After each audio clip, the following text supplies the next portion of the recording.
Sightings of unidentified flying objects have become so frequent in recent years that the U.S. government can no longer dismiss them.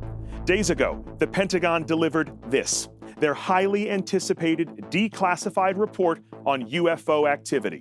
Tonight, we will take a deep dive into the report and examine what it reveals about the state of our national and global security, and perhaps life beyond our solar system.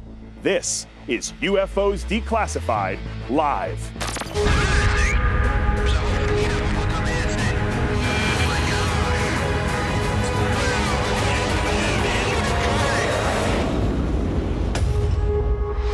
Welcome to UFOs Declassified Live.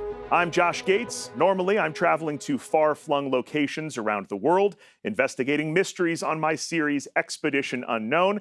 This evening, they've let me take a shower and clean up a little bit. I'm here in Las Vegas, along with fellow adventurer, the host of Expedition X, Jessica Chobot. Hi, thanks for having me. Happy to be here. I am looking forward to declassifying some UFOs. It's going to be a big night.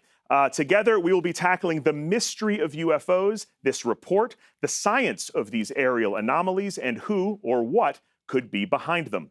We'll do it by deciphering the fresh-off-the-press Pentagon UFO report and the jaw-dropping footage that prompted it. We have got a rotating panel of experts to analyze everything tonight, and we want to hear from you. Tweet using the hashtag UFOs Declassified Live, and be sure to follow Discovery on Twitter to participate in our live polls. Starting us off this evening, our panel, we have the award-winning investigative journalist, George Knapp, and investigative filmmaker, the man who kicked off this whole thing with some of the most compelling images of UFOs caught on tape, Jeremy Corbell. Good to see both of you.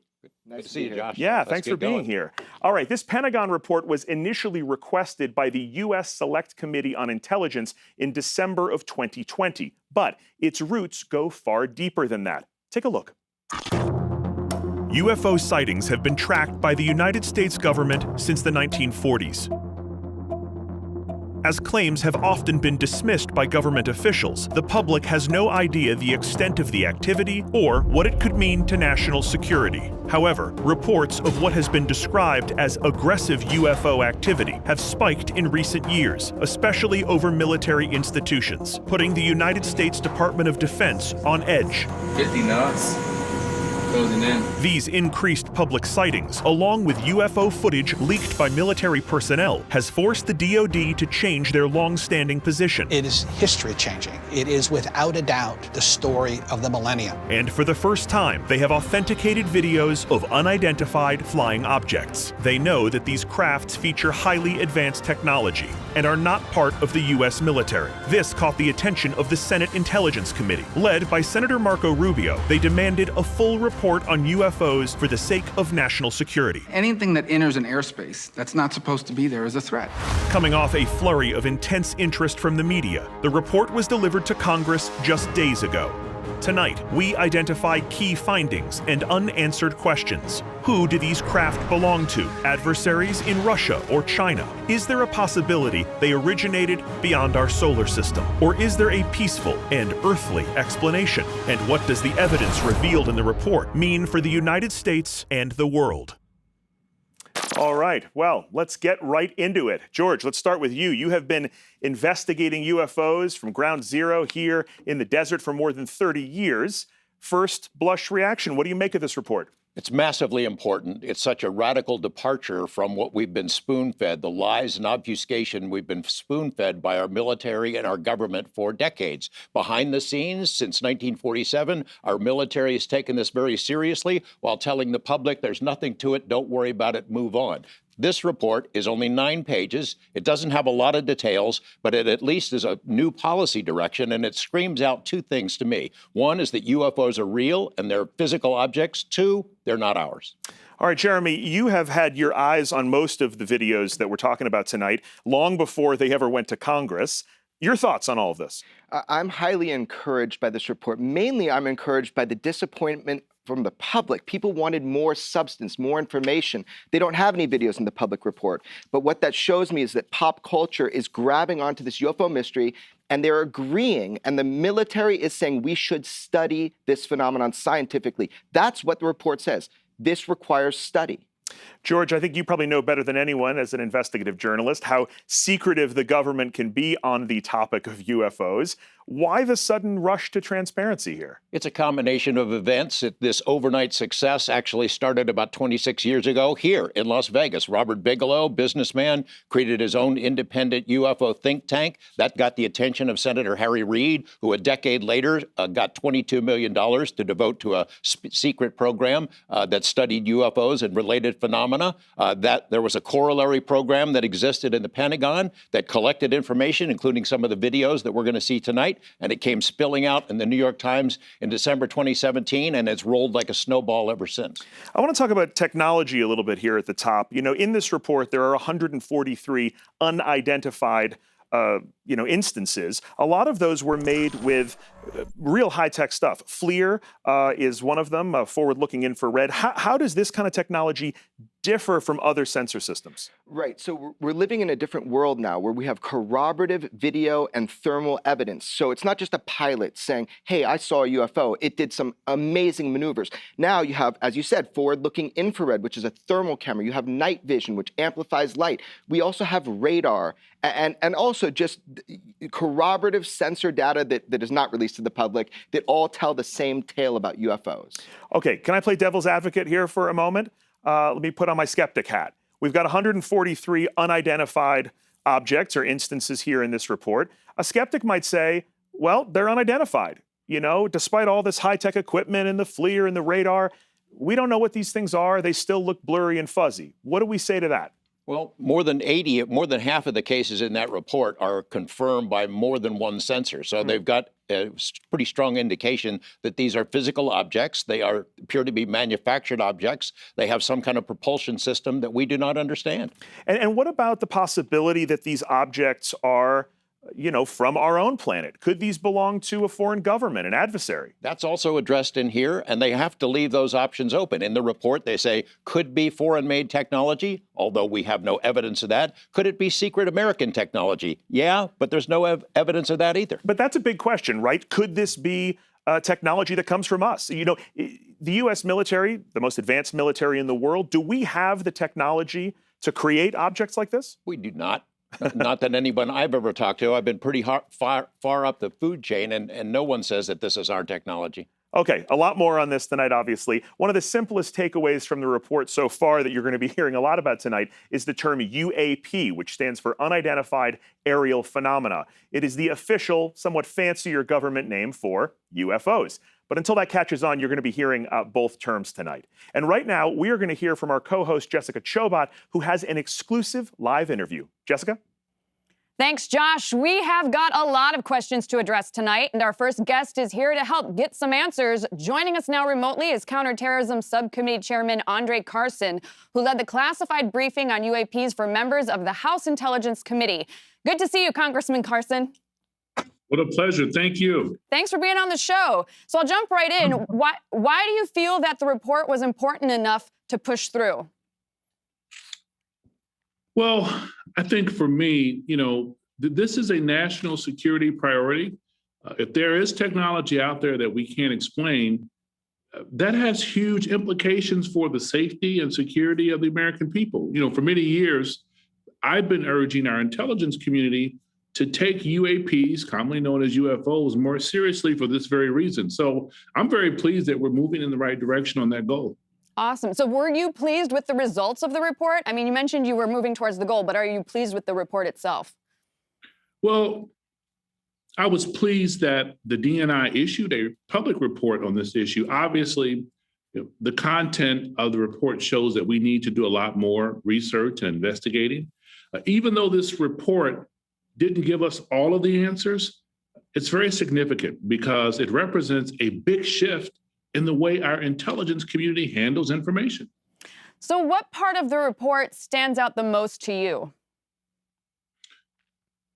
You know, I think the size and scale of the reporting on UAPs is the most significant. Mm-hmm. The DNI report clearly outlines an initial baseline for the sheer number of UAP events. There were 144 reports of UAP events from government sources, and 80 of those reports involved multiple sensors that detected the UAP. So that's a fairly sizable number.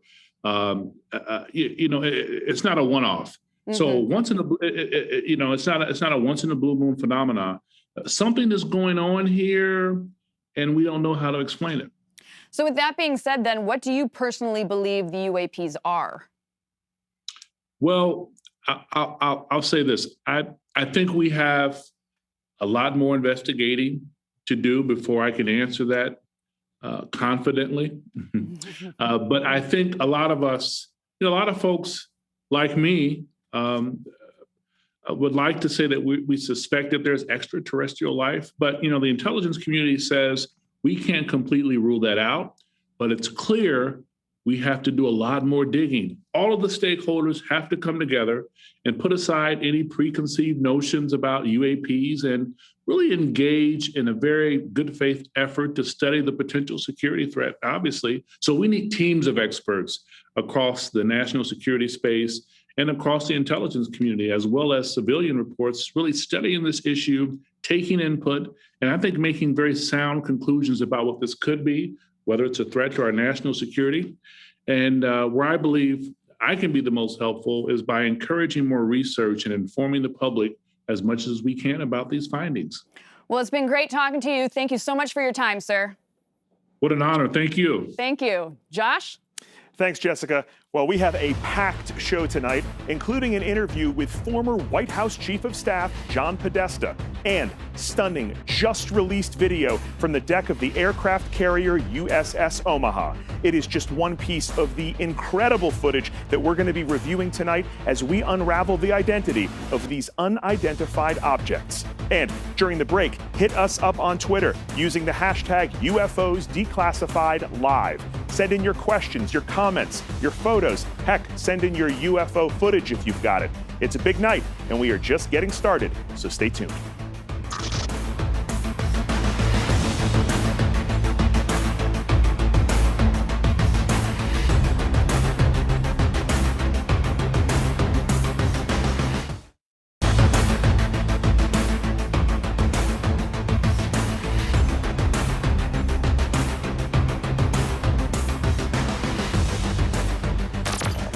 Welcome back to UFOs Declassified Live. I'm Josh Gates.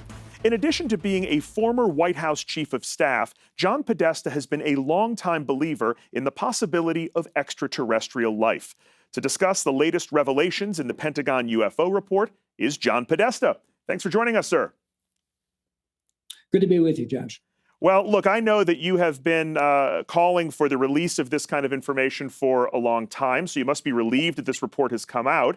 Having read it, what's your takeaway? Well, I welcomed it. It answered a lot of it gave us a lot of information, but it probably opened up more questions than it answered. Right. And I know you have said for a long time that really all of this information should be declassified. There is a classified version of this report. There's also video we know that the Pentagon has not released. Do you believe still that all of that should come out? Yes, and I think the American people would welcome that. We know that the United States government has had 144 encounters with unidentified aerial phenomena since 2004. And they can only explain one of them. So let the public look at this data, let it look at the video, let scientists chew on it, and I think we'll learn a lot more about what these UAP phenomena really is all about. You famously tweeted in 2014 that you felt that one of your greatest failures was not securing the release of this information during the Obama administration. Why do you think it's so important that the public get a look at this? I think the public really is very intrigued by whether there is life and whether these UAPs are examples of that. And there's just tremendous popular interest.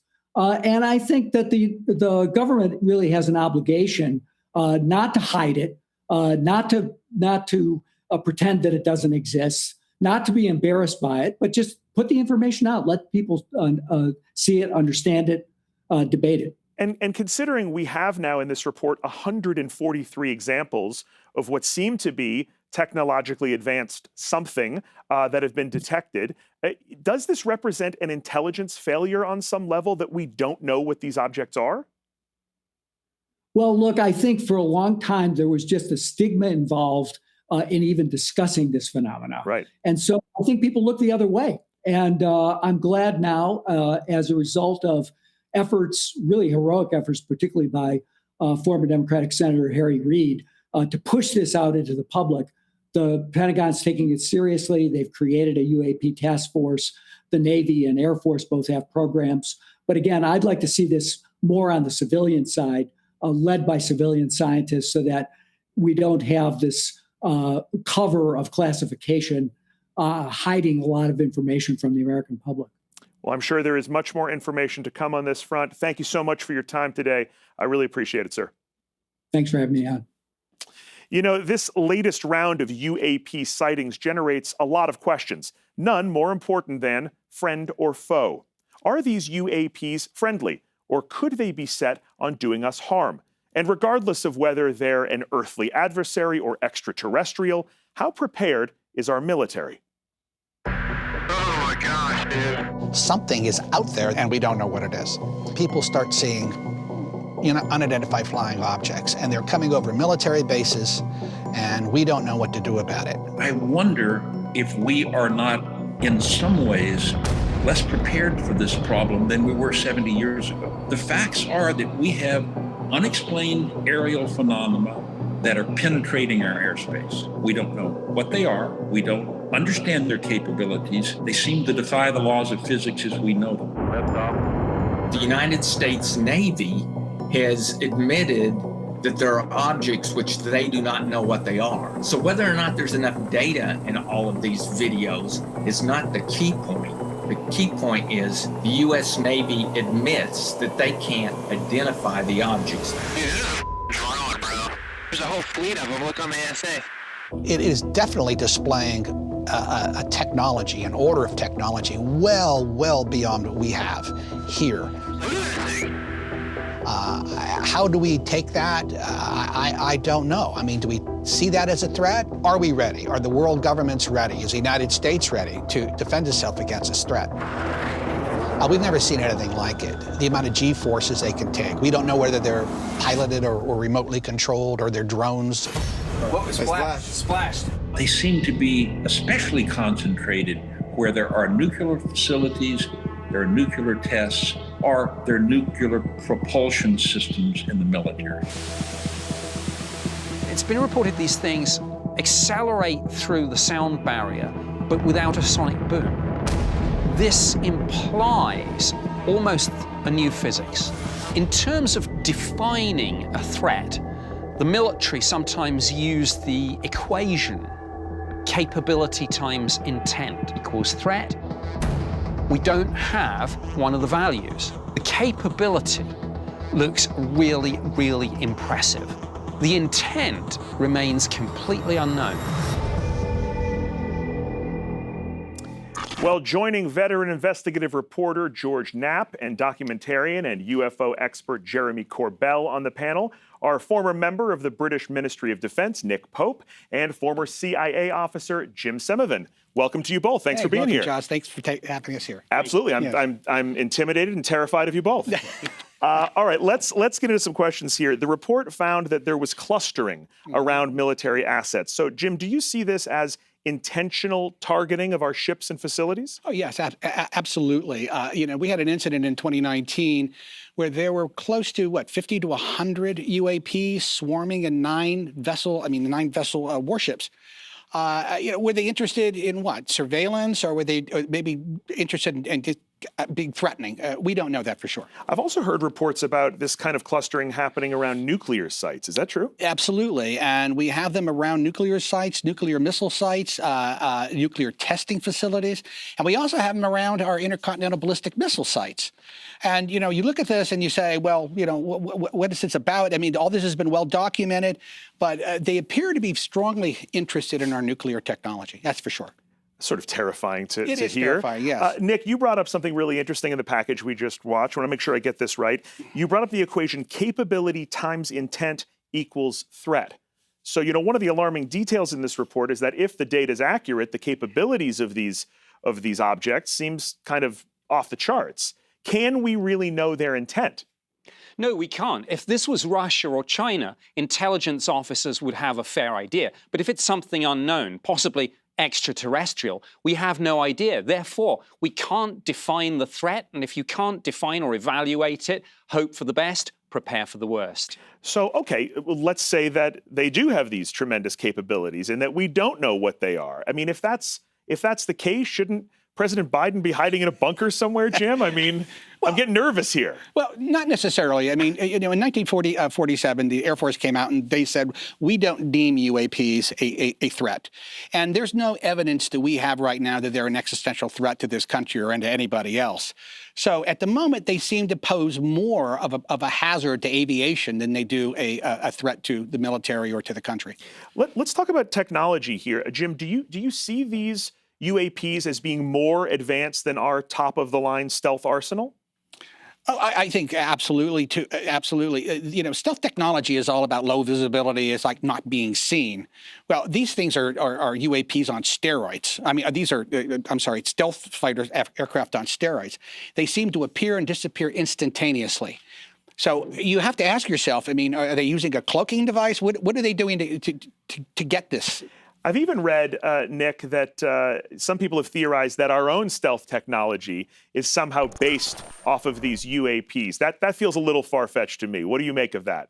Well, I don't know if we got stealth technology from UFOs, but UFOs seem to be using it. And one of the really interesting things in the report to Congress is the phrase signature management. These objects are taking active measures to suppress their radar signature, making it more difficult for us to track them. There's an intelligence at play here.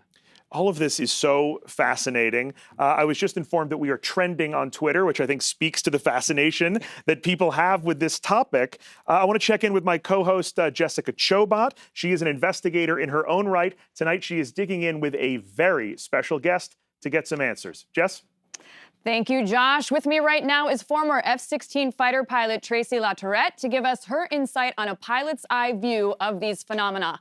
So, Tracy, a common theme when discussing these UAPs has been that they are more advanced than our military's finest.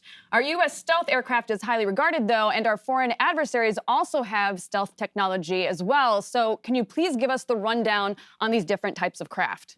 You bet, Jess. So the term stealth refers to an aircraft's ability to avoid detection by radar. Mm-hmm. We typically hear stealth and think of, well, most often the B-2 Spirit or the F-117 Nighthawk. This is the bomber, this is our fighter.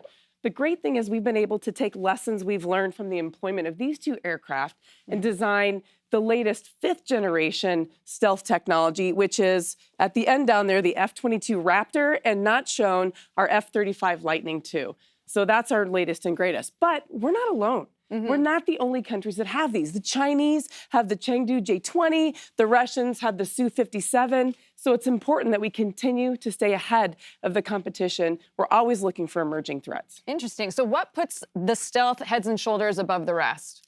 Well, I think that's really one of the best things about our nation is not only do we have these great aircraft that have proven time and again that they're incredibly effective, but we never give up. We never rest. We're always pushing the envelope. In fact, this technology, the F-22 and 35 technology is 20 years old. Yeah. So I would love to know what's classified, what's behind the curtain. Something's happening. Oh, for sure. Well, can any of these aircraft actually move like the UAPs we've been capturing and seeing? I haven't seen any of them move exactly like that, but we do have some that have some thrust vectoring that does allow them to do some interesting maneuvers. But it's still very different than what we're seeing tonight. Interesting. All right, well, thank you for your insight, Tracy. Josh, back to you. Thank you, Jessica and Tracy. Next up, we have got one of the most incredible videos responsible for the compilation of the Pentagon report. It is called the Tic Tac video, and you will not believe how this thing moves. Plus, we've got that amazing newly released footage from the deck of the USS Omaha when our broadcast continues. And tweet us using the hashtag UFOs Declassified Live on Twitter and share your close encounter stories. We'll be right back.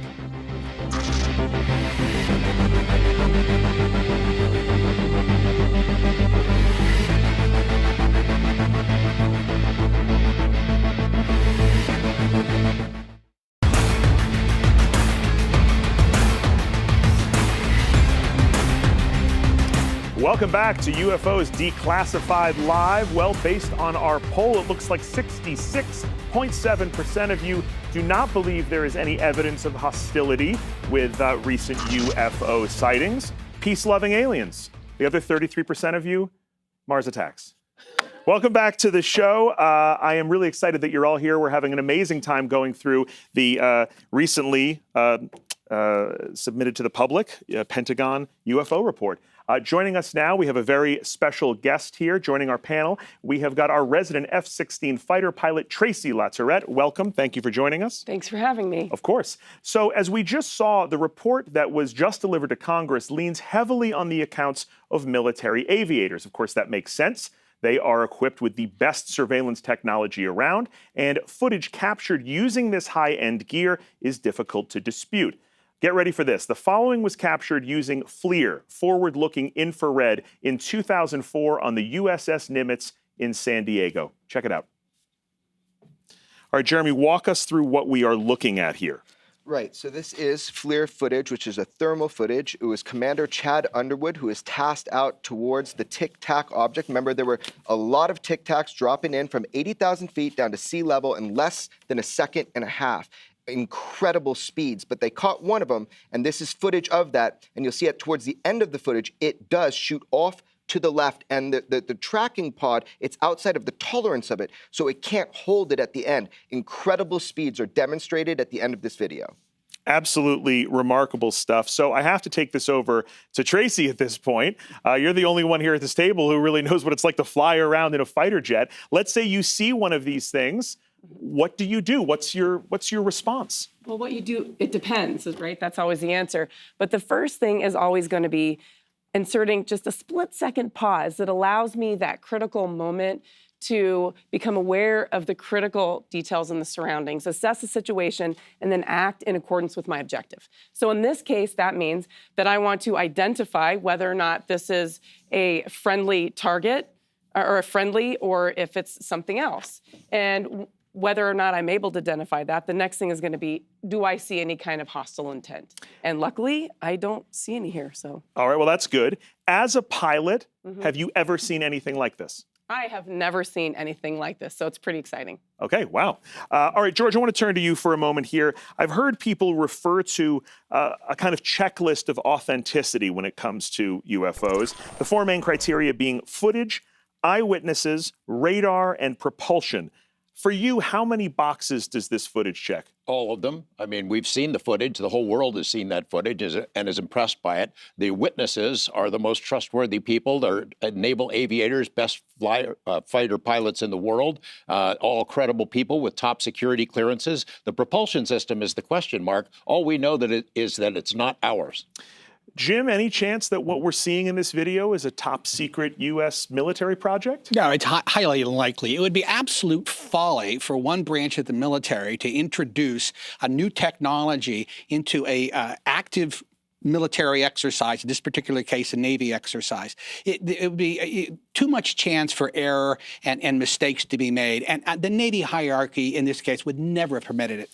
Tracy, just to give me some sense of this, how advanced would this object have to be up there competing with our own, stealth aircraft and jet fighters? I mean, compare the two for me. Well, I think to be able to move as abruptly and as fast as this object does, it has to be significantly more advanced than our fifth generation technology. But as I mentioned before, that's been around for 20 years. So I have a hard time believing that there's not a whole lot of advancement going on at those highest classified levels. And remember, none of us are allowed to know everything. So. But does that mean that you think this could be something that's U.S. military or no? I think that the level of classification that we have protects us. And so I think that it's possible. It is possible. George, one of the things that really jumps out at me about the Tic Tac video is that it comes from 2004. Why do you think it took 17 years to catch the public's attention like this? Well, it actually came out. It was leaked. Somebody shot it off a screen, and it got put up on an obscure website, then quickly taken down. In a couple of years later, there was a behind-the-scenes study that was done that interviewed all the pilots, collected all that information. It wasn't until Jeremy and I started talking about it in early 2016 17 that the public was starting to catch on. And then the New York Times got the video and it exploded. They put it on the front page. I think that is why that story went all over the world. Amazing stuff. All right. Coming up, an exclusive interview with the airmen who captured the footage of the Tic Tac.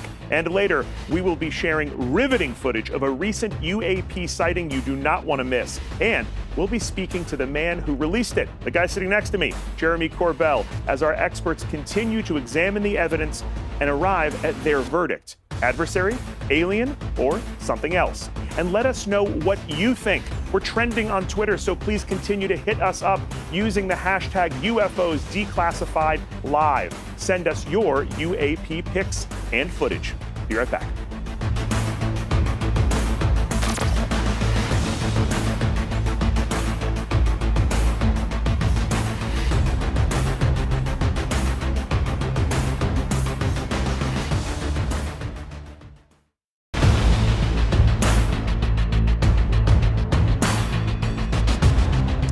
Welcome back to the show. Our live poll shows that folks are pretty divided on what the Tic Tac video actually shows.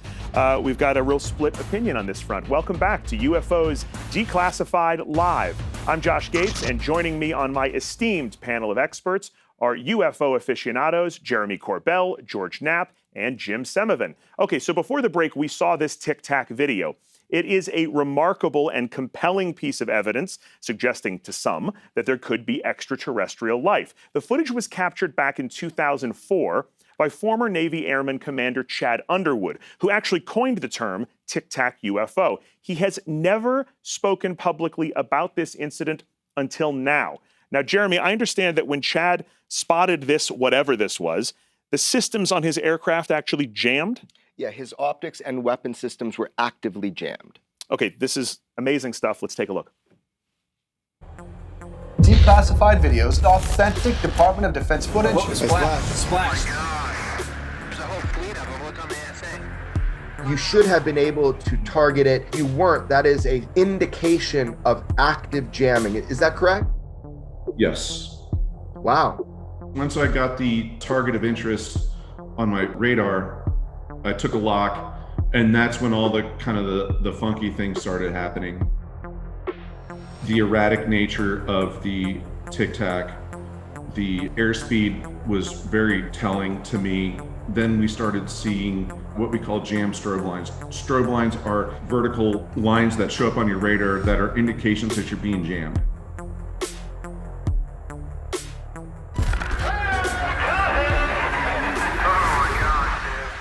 Interview.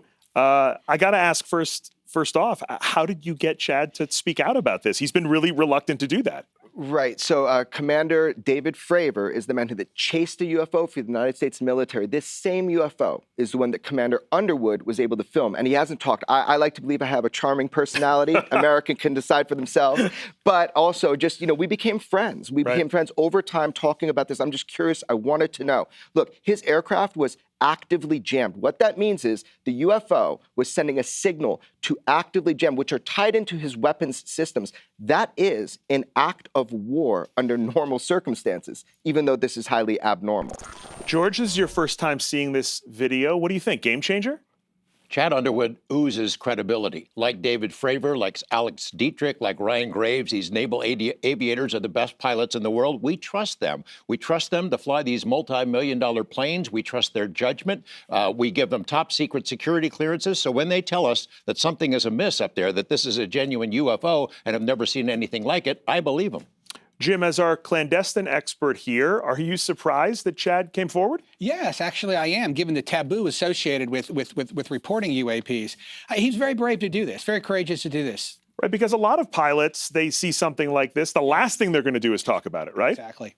I mean, that can actually be sort of damaging, I would assume, to their career. It could be a career killer. Even in this UAP report that was released last week, it notes that there is still a stigma attached to this, even though the Navy 2 years ago changed its policies and tried to encourage pilots to go ahead and, if you see something, say something. A lot of them won't do it. All right, well, lots to think about here. Let's go now to Jessica and Tracy for a closer look at the Tic Tac video. Thanks, Josh. Tracy, as a former fighter pilot, what makes the Tic Tac video so compelling? Well, I think the Tic Tac video is so interesting because clearly it's not like anything that most pilots out there have ever seen before. And when you look at it, it's in one spot and then kind of pulls away, but you can see that he's working really hard to maintain the lock. And that suggests that, just as we heard, there may have been some active radar jamming. And that is definitely something that's going to get my attention. Yeah, for sure. Well, at the end of the Tic Tac video, like you said, the craft actually zooms off here kind of to the left. Is it possible that the pilot actually banked to the right inadvertently and kind of created his own illusion? That's a great question. Actually, if you look in the center above your blue line there, you can see what looks like the little aircraft higher above it, up there. Yeah. So that we call that the flight path marker. It's straight in line with what we call the horizon line on either side, and that's not in a bank. So what we're seeing here is that the aircraft is actually, fairly straight and level, and that suggests to me that that object is actually doing exactly what we think, that's zooming off on its own.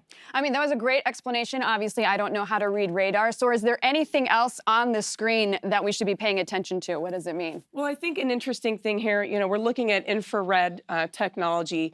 And down in the lower left there, you can see it says WHT. It's really blurry and hard to see. But that means that we are operating at this moment in a white hot. So if the object is white, that means it's hot. And that's typically what we expect to see from an aircraft, because the engine shows hot, so it would show white. Very interesting. Thanks again, Tracy. Josh, back to you. Thanks, Jessica and Tracy. Coming up, we have got more incredible information to share from the Pentagon report and some breathtaking video that checks all the big boxes. It is not to be missed. And stick around as our experts are drawing ever closer to their conclusion: adversary, alien, or neither. And don't forget to share your thoughts, your photos, and your footage with us on Twitter using the hashtag UFOs Declassified Live.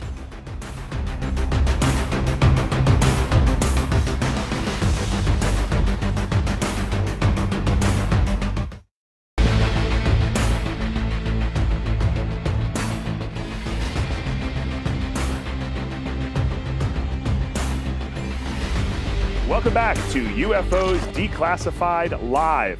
Well, just 5 days ago, the intelligence community and the public at large received a long-awaited government confirmation of UFO activity. I am joined by our panel live in Las Vegas to discuss the headline-making Pentagon report. Okay, let's go back in time here a little bit, Jeremy, to Roswell, the granddaddy of all American UFO stories here, 1947. But we've got, what, a 57-year gap between that and the accounts that we see in this Pentagon report. So why this gap? I assume there must have been UFO sightings in that intervening time? Yeah, that's interesting. So the report is going just from the Tic Tac UFO case and then forward, because a lot of the sensor data that they have and they want to work with, the military data, is in those years. But UFOs have been consistent all the way through. Why do you think that Roswell continues to capture our imagination? Because it did in the first place, because the United States military admitted they had a crashed flying saucer. They turned that around the next day, but it was a moment where they admitted it. George, can we talk a little bit about Area 51? You were such a key player in breaking that story wide open. What is the connection between Area 51 and Roswell? The story of Roswell has been muddied over the years, and I think on purpose. The first story came from the U.S. military. They said a flying saucer crashed out there. Then they changed it to it was a weather balloon. Then they changed it again to a super duper double secret probation weather balloon. And it's hard to get a real good handle on what was out there. But if you had a crashed flying saucer, if you're trying to take it apart, reverse engineer it to figure out how it works, where would you take it? I'd say the top of the list would be Area 51, because it has been the location of choice for testing all kinds of top secret platforms. The U-2, the Blackbird programs, the stealth fighter were all developed out there. I've interviewed 24 witnesses or more who over the years have worked out there and have said they've seen something that sure looks like a flying saucer that we were taking apart to figure out how it worked, not building it. Incredible stuff. All right, I want to pour over some of the language in this report with you, Jim. It says, and I'm quoting, some UAP may be technologies deployed by China, Russia, another nation, a non-governmental entity perhaps. So What does a non-governmental entity constitute? Well, you know, I was not really sure what they meant by that, but there's a possibility they meant either a terrorist organization or perhaps a rogue private corporation. But in my opinion, I think it's highly unlikely that China, Russia, or a non-governmental entity is behind UAPs. I mean, could this be just the case of an individual, Nick? I guess I turn to you. How do we know that these UAPs aren't, you know, some kid with a drone out there? Because I'm sure that's what a lot of skeptics would put forward, right? With all the drones we have out there, and we've seen problems with drones at airports and other places, could that be what people are seeing?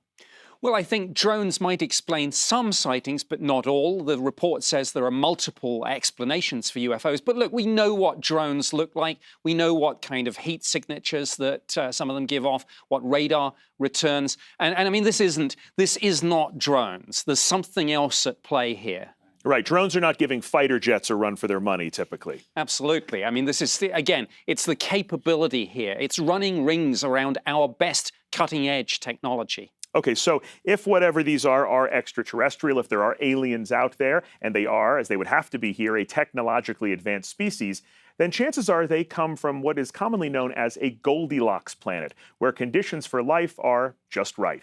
With more, here's Jessica and renowned astrophysicist and author of Quantum Life, Dr. Hakeem Oluseyi. Thank you, Josh. Dr. O, we know that our universe is vast and there are more planets beyond our solar system. So let's talk a little bit about life on those planets. To say our universe is vast is an understatement. This representation right here shows galaxies. Yeah. So we think of galaxies as being the basic building block of the universe, and there's like 2 trillion galaxies in the observable universe. Now, each galaxy will have on average about 100 billion stars. So that's 100 billion trillion stars that we're talking about. And what we learned from the Kepler satellite is that stars, when they form, planet formation is a side effect of star formation. So just about every star has planets. So we're talking multiples of 100 billion trillion when we're talking about planets. So that's a lot of opportunity for life in the universe and for technological life to come about in the universe. That's amazing. Tons of opportunities there. So I know there are different types of Goldilocks planets. So let's talk about the ice-covered ones. Yes. What makes those special? When we look for life out away from Earth, we have a phrase, and that phrase is follow the water. And so what we see for ice-covered worlds like we have right here, we have these in our own solar system. Enceladus and Europa are moons that have ice on the surface, and the ice is miles thick, but underneath there's a liquid water ocean. And what we now know about life, based on the work of biologists and astrobiologists of the last 20 years, is that life starts in the absence of light and oxygen. So life could get started on a place just like this. That's okay. And so then what about Earth-like exoplanets? Yeah, now we're getting to planets that are more like ourselves, right? So we're talking about rocky worlds, and these rocky worlds have a surface. And on Earth's surface, that's where we have a lot of water. Now, it turns out that one of the most common types of Earth-like planet is what we call a super Earth. They're more massive, they're bigger, and gravity is stronger. So if there is a life form that comes into existence there, it's gonna be a lot stronger and a lot shorter. So think dwarf Incredible Hulks. That's amazing. All right, so tell us then about what are habitable zones? Right, so the habitable zone is kind of an old idea because we thought about the habitable zone as where life may form and where life may be found. But like I said, we now know that life is not formed, and what this has to do with is how far away the planet is from its star so that it can have liquid water on its surface. Now, what this doesn't tell you is what's the light conditions on the surface of the star. So here on Earth, something really special happened. Whereas most planets where you're gonna find liquids, they're gonna be under thick atmospheres or miles of ice or miles of rock. On Earth, we have a transparent atmosphere. So we have an ocean with early life in it. You mix it up and shine light energy on it for 4 billion years. And what do you get? Eventually, that life learns to use that light to create oxygen, which is deadly to early life, but it allows and sets the stage for life like ourselves. So a habitable zone is where you can have an explosion of life that can lead to intelligent and technologically advanced life. Awesome, so someone flip the lights on and then it's go time. That's right. After a few billion years. Yeah, give or take, yeah. Thanks for your time, Dr. O. Josh, back to you. Thanks, Jessica and Dr. O. Now turning from science to science fiction. One of the longest running and popular TV shows in sci-fi history was The X-Files. The show's creator, Chris Carter, spoke candidly about the Pentagon report and the possibility of life beyond planet Earth.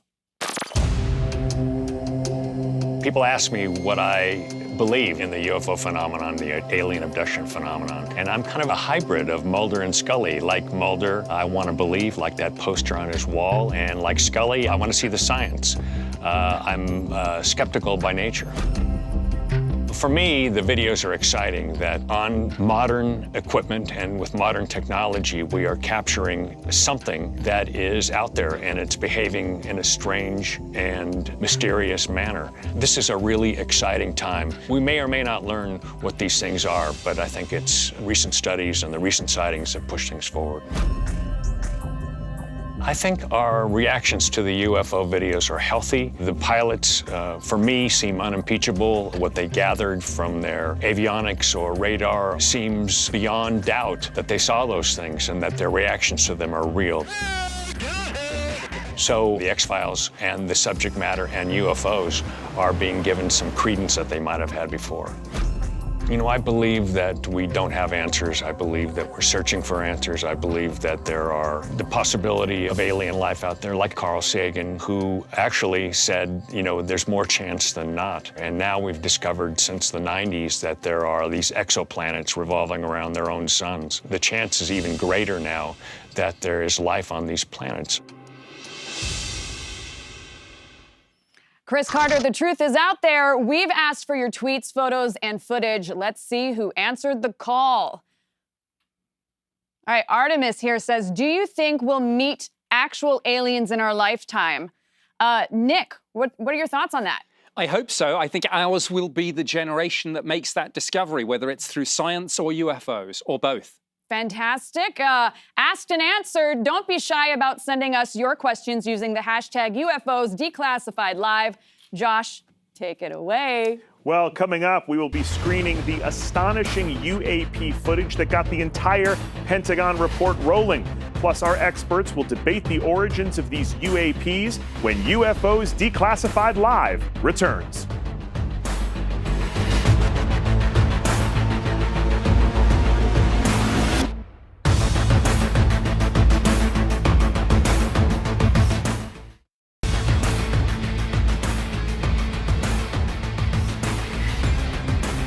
Welcome back to UFOs Declassified Live. I'm Josh Gates. Personally, I have been blown away by what we've seen so far, and man, we are just warming up. There is so much more. Earlier this year, the Pentagon confirmed that one of the most intriguing UFO videos on record, footage of a mysterious triangular airborne craft sourced by our own Jeremy Corbell here back in 2019, is indeed authentic. Check this out. This is the pyramid-shaped UFO. All right, walk me through this, Jeremy. What are we looking at? Sure. So George and I obtained and released, this is night vision through a night vision binocular on board of the USS Russell. There are pyramid-shaped UFOs. Numerous of them, 3 of them were above the tail, about 700 feet. They'd slow and go with the ship. Oh, look at that. It's not just one object. There's multiple objects there. Right. One is blinking, and there's been a lot of thought about that. You know, is this just the UFO blinking, or is this reflection from a surface, and the blinking is something from the ship? We don't know, but these are pyramid-shaped UFOs swarming a Navy warship, the USS Russell. Absolutely incredible footage, and just sort of, you know, mind-bending, because you look at it and you just think, what am I looking at here? Confirmed by the Pentagon, not only to be actual footage, you know, filmed by our military, but also to be included as an unknown, unidentified. These are UFOs, and they're admitting it. Okay, so this footage gets even crazier, because as amazing as this is, this footage was taken by the USS Russell off the coast of San Diego at the exact same time. Nearby, the USS Omaha detected its own swarm of unidentified objects. Take a look at their radar and give a listen to the reaction of the military personnel. This is amazing. OD, if you can write a general that long where we're at, and then the number of contacts you got, get the course and speed leaders off. You know what I mean? And relative position to us, like bearings, might be helpful too. Eyes up. Again. System 2, maintain track as best you can. Track 781 just sped up to 46 knots, 50 knots, closing in. Oh, 138 knots. Oh, that one's pretty much perfectly 000 relative, right? Yeah. 263 at 3 miles, 55 knots speed. All right, this just makes my head hurt because, I have to say I am a skeptically minded person, but I look at the pyramid footage and I think, okay, that's intriguing. Then I look at the radar from the Omaha nearby. Now I really don't know what to think, and it gets even crazier. I'm going to show you now FLIR footage taken from the Omaha. It's a different view of one of the UAP involved in the radar swarm. Give a listen to this. It is really exciting. Break Omaha, pick me kid, Rocco Peralta, pass ability to launch helo ASAP. Splash to get bearing range. Got your winds 30 knots. Keep going, bro. Let's quit on us. We're making 10, so we could probably bring that 35 relative. Windy as Sir. Yeah, I bring it down. We got a lot of white water out there, so 6-foot swells. Whoa, it's getting close. Yeah, we have 31 knots sustained wind, topside, gust of 40. Whoa, splashed. Mark bearing and range. So it goes in the water. Yeah, it's suspected that it goes into the water like a trans-medium vehicle. They're not exactly sure, but they did send out a submarine to go look for it. So walk me through this term, because I've heard this before, a trans-medium vehicle. This means it can be in the air and underwater. Right, so something that can penetrate the space between air and sea without disturbance, without destruction. It's just remarkable to see it do that. Nick, is it possible that what appears to be an object going into the water here is some sort of, I don't know, stealth technology, optical illusion? Well, I wonder if it isn't like the old magician's trick of doing something with one hand, but the real action is going on in the other. And I mean, this is extraordinary, but in 2018, the Defense Intelligence Agency wrote to Congress about a number of studies being undertaken under the Pentagon's ATIP program. And in there were all these advanced theoretical physics concepts such as warp drive, wormholes, and invisibility. And we mentioned this submarine. They did send a submarine down to look for this thing? Yeah, because understand, this was a swarm. There were multiple UFOs across many ships. And so when they see this one that appears to go into the water, they wanted to find the wreckage of the craft. I have to say, as compelling as the report is, this sequence of this FLIR footage, the radar footage, the night vision, it's just so interesting. Yeah. Okay, and also unidentified objects, they are not just something that are appearing in the United States. Up next, we're going to investigate UAP sightings from around the globe. Plus, we have got some phenomenal new footage from the deck of the Omaha, which checks all the boxes. And maybe the final piece of evidence our experts need to nail down whether these UAPs are adversary, extraterrestrial, or something else entirely. And later, we'll be joined by none other than the head of NASA.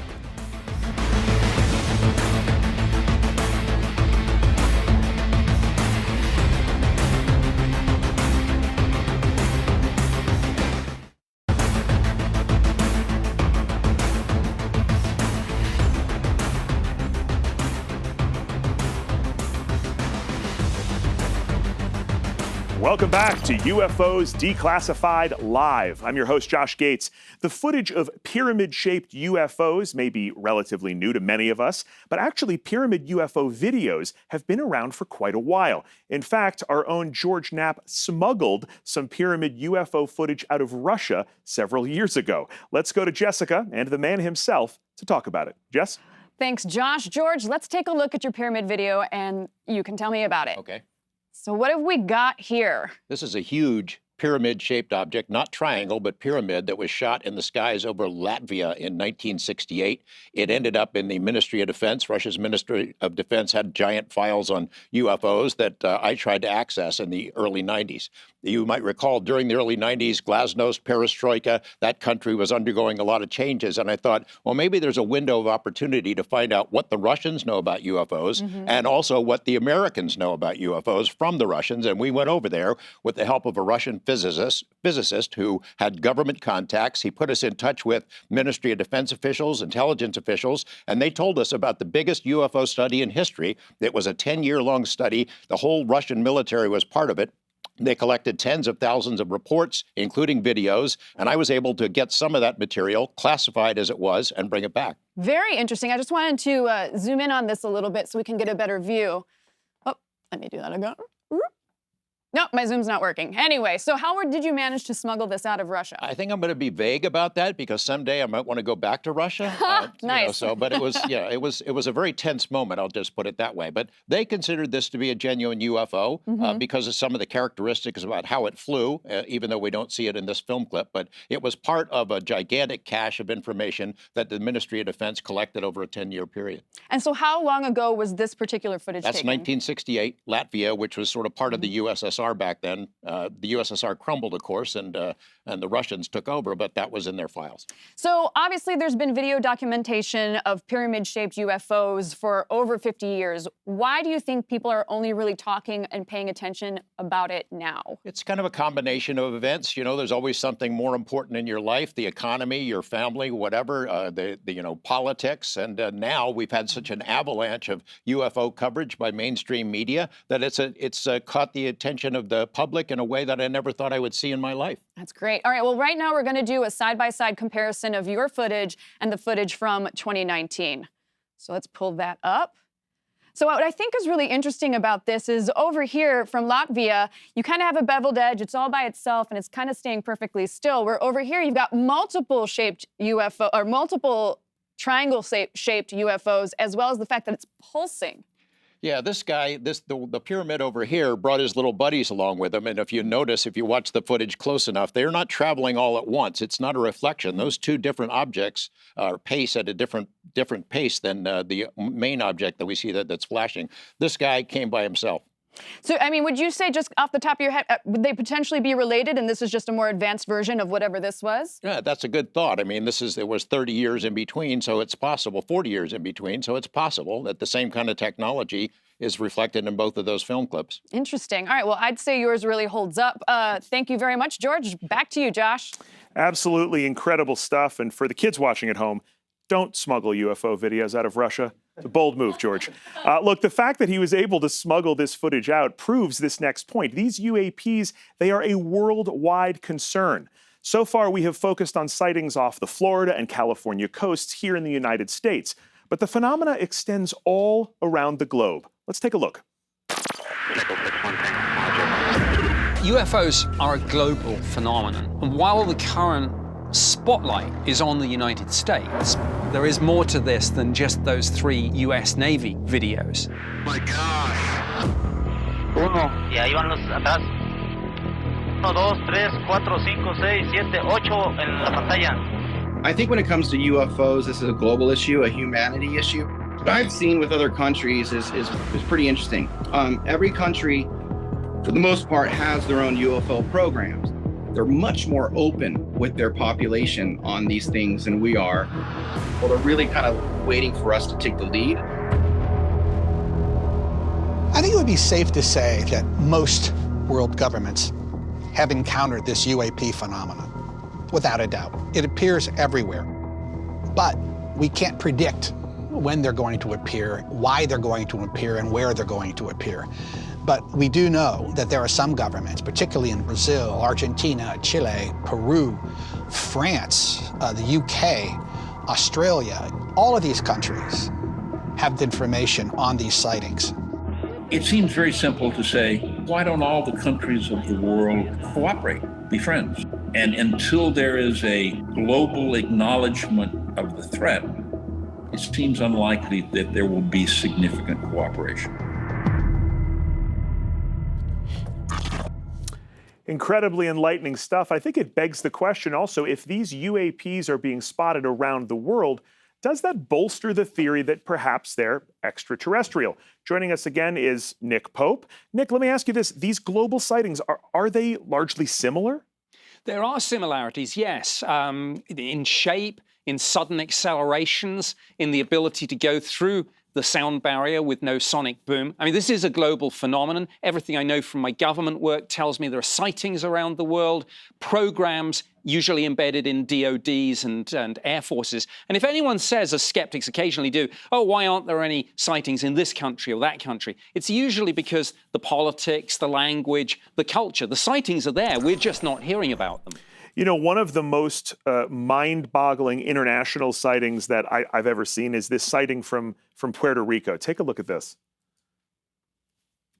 We have this incident where we have this object being tracked and it is flying along. Jeremy, tell us a little bit about what's going to happen here.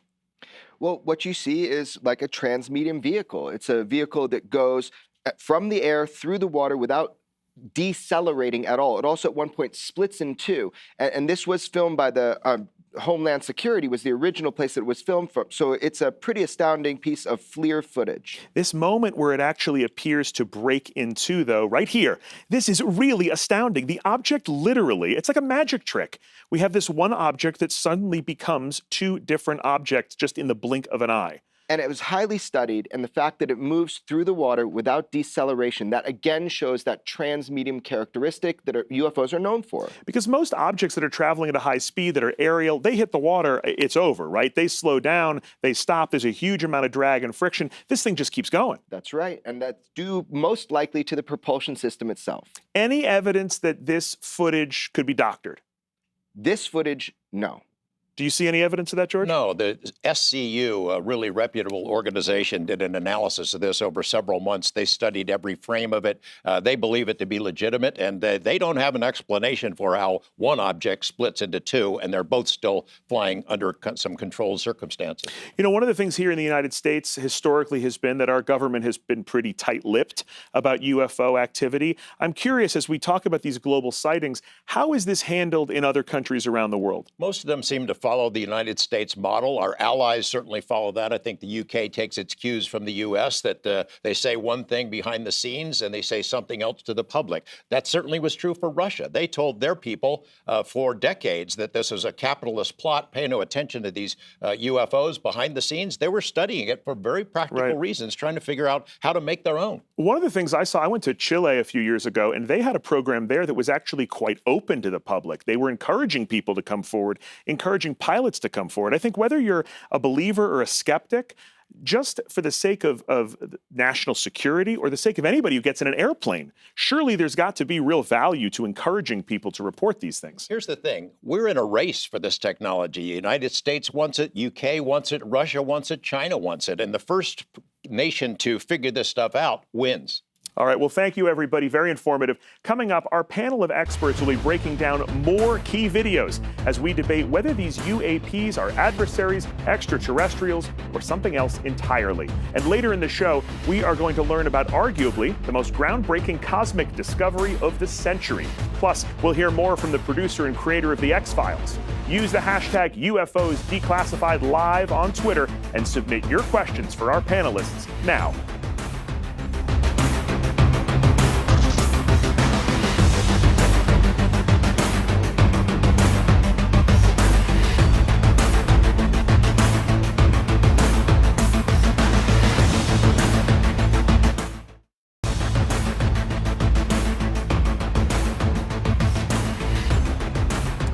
Welcome back to UFOs Declassified Live. Looking at our Twitter poll, a whopping 89.4% of you believe that there is life outside our solar system. We're winning over hearts and minds here tonight. Welcome back to the show. I'm Josh Gates. We are getting closer to the final verdict on the Pentagon's groundbreaking report. Now, this next piece of footage checks a lot of boxes. In 2015, on the USS Theodore Roosevelt, the United States Navy captured what's come to be known as the Go Fast video off the coast of Florida. Check this out.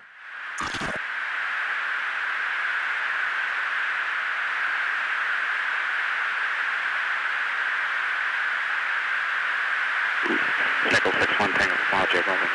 Oh, got it! Woohoo! Roger. There's troubleshooting as soon as Did you box moving target? No, I took an auto track. Oh, okay. Oh my gosh, dude. Wow, look at him fly.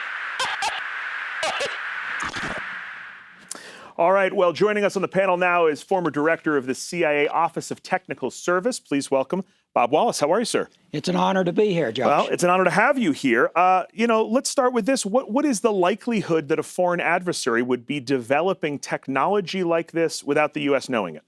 Josh, if we were doing our job, we would know it, right? That's the whole purpose of intelligence. Find out what the adversary is doing, find it out soon, and get it to people who can make the decision. Now, with respect to the UAPs specifically, if I could use this illustration, this piece of paper represents all possible information about UAPs. Okay. This dot represents what we know. So I caution us against being too arrogant. Wow, amazing. We really blew our budget on that visual aid there, too. But I take your point. We don't know much at this point. There's a lot we don't know. Okay, we've got eyewitness testimony. We've got video. We've got radar. We've got movement. We've got propulsion in this last video. I mean, this one seems to check all the boxes. I turn now to Tracy, our resident fighter pilot here. What do you make of the Go Fast video? What jumps out to you? Oh, I think this video is incredible. As fighter pilots, we like to think that we're fast, but this object looks like it is going super fast. So that's what I want to talk about here. Compare it for me to a fighter jet. You know, how difficult is it to even track an object like this? Well, you can see it looks like they're working pretty hard to get a lock. And at first glance, we might think that it's many objects going across that particular screen. But when I look closer, it looks like they're trying to grab it, and then it breaks lock, and then the radar slews back, and they try again, breaks lock, it slews back. And then eventually it's able to bind around the object, and you can hear the Wizzo saying that he went to an auto track mode to auto slew onto it. Right. And I love asking you this question. Have you ever seen anything like this? I have never seen anything like this. I love hearing that, because you are the one up there that should be able to identify this stuff. And it's so mind-bending when we hear that we don't know what this is.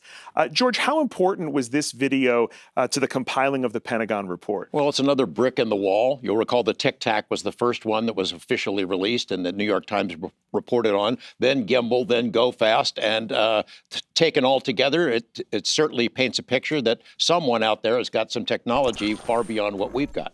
All right, I want to understand this video a little bit more. So let's check in with Jessica and Dr. O to bring us up to speed on propulsion and movement. Jess?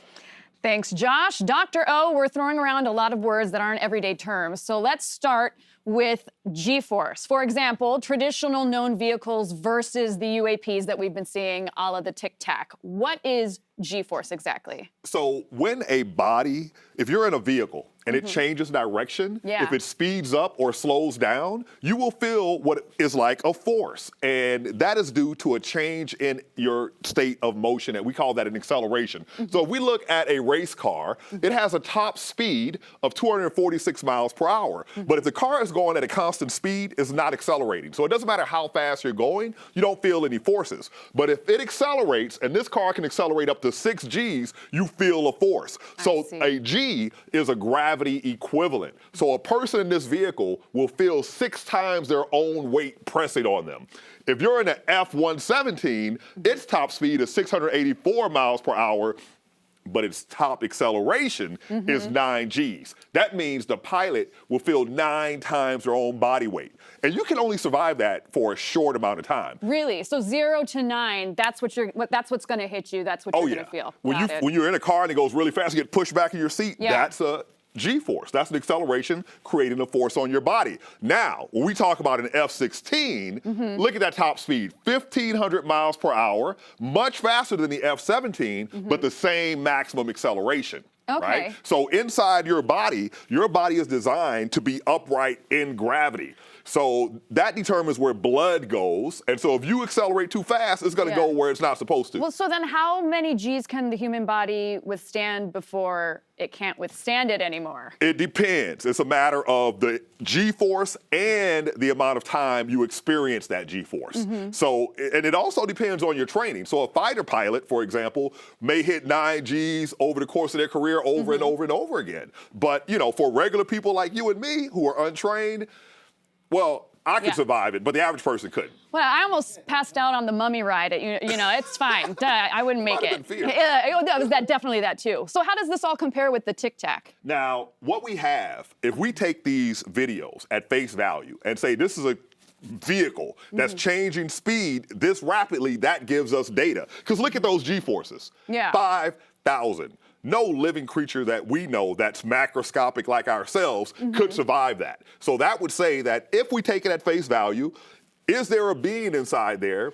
And if there is, what is the trick that allows them to survive? Or maybe it's their drone, or maybe it's a droid, a robot, who knows? Exactly. Interesting. Excellent. Thank you. Much fun to talk with you, Dr. O. Yes. Josh? Well, thanks very much, Jessica and Dr. O. Let's see what our followers on Twitter have to say at this point. Hoove says, the public deserves to know the truth. UFOs Declassified Live. I agree. That's what we're doing here, talking about this report. And important to note, there is actually a classified version of this report. And I agree with you. The public does deserve to know what's in it. Jenner2112 writes, the fact that so many UFOs are witnessed around military, maybe they're trying to get them to stop doing something. Interesting idea that maybe they're not here to hurt us, they're here to protect us, kind of a day the earth stood still point of view. And then Random Bits says, UFOs Declassified Live, Josh is wearing a suit. Is he the alien? That's right. You found me out, it's me. Listen, I wish I could wear this suit all the time, but you try crawling through an Egyptian tomb wearing this. It's not pretty. Anyway, be sure to rocket your tweets our way using the hashtag UFOs Declassified Live. Coming up, we have got more authenticated UAP video, and I will be speaking, this is a big one, with the head of NASA, Bill Nelson. Then we'll look at the discovery that may answer the question, is there life outside our solar system? When UFOs Declassified Live continues.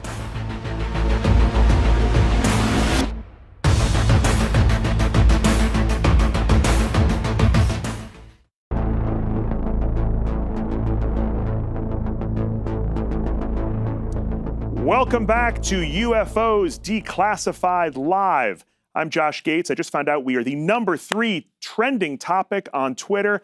Please keep those tweets coming. If we get to #1, they're going to let me keep this suit.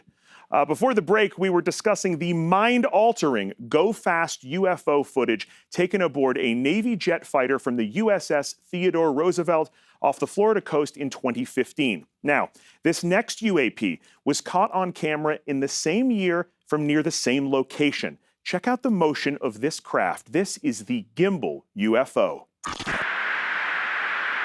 Dude, there's a drone, bro. There's a whole fleet of them. Look on the ASA. My gosh. They're all going against the wind. The wind's 120 knots from the west. Look at that thing, dude.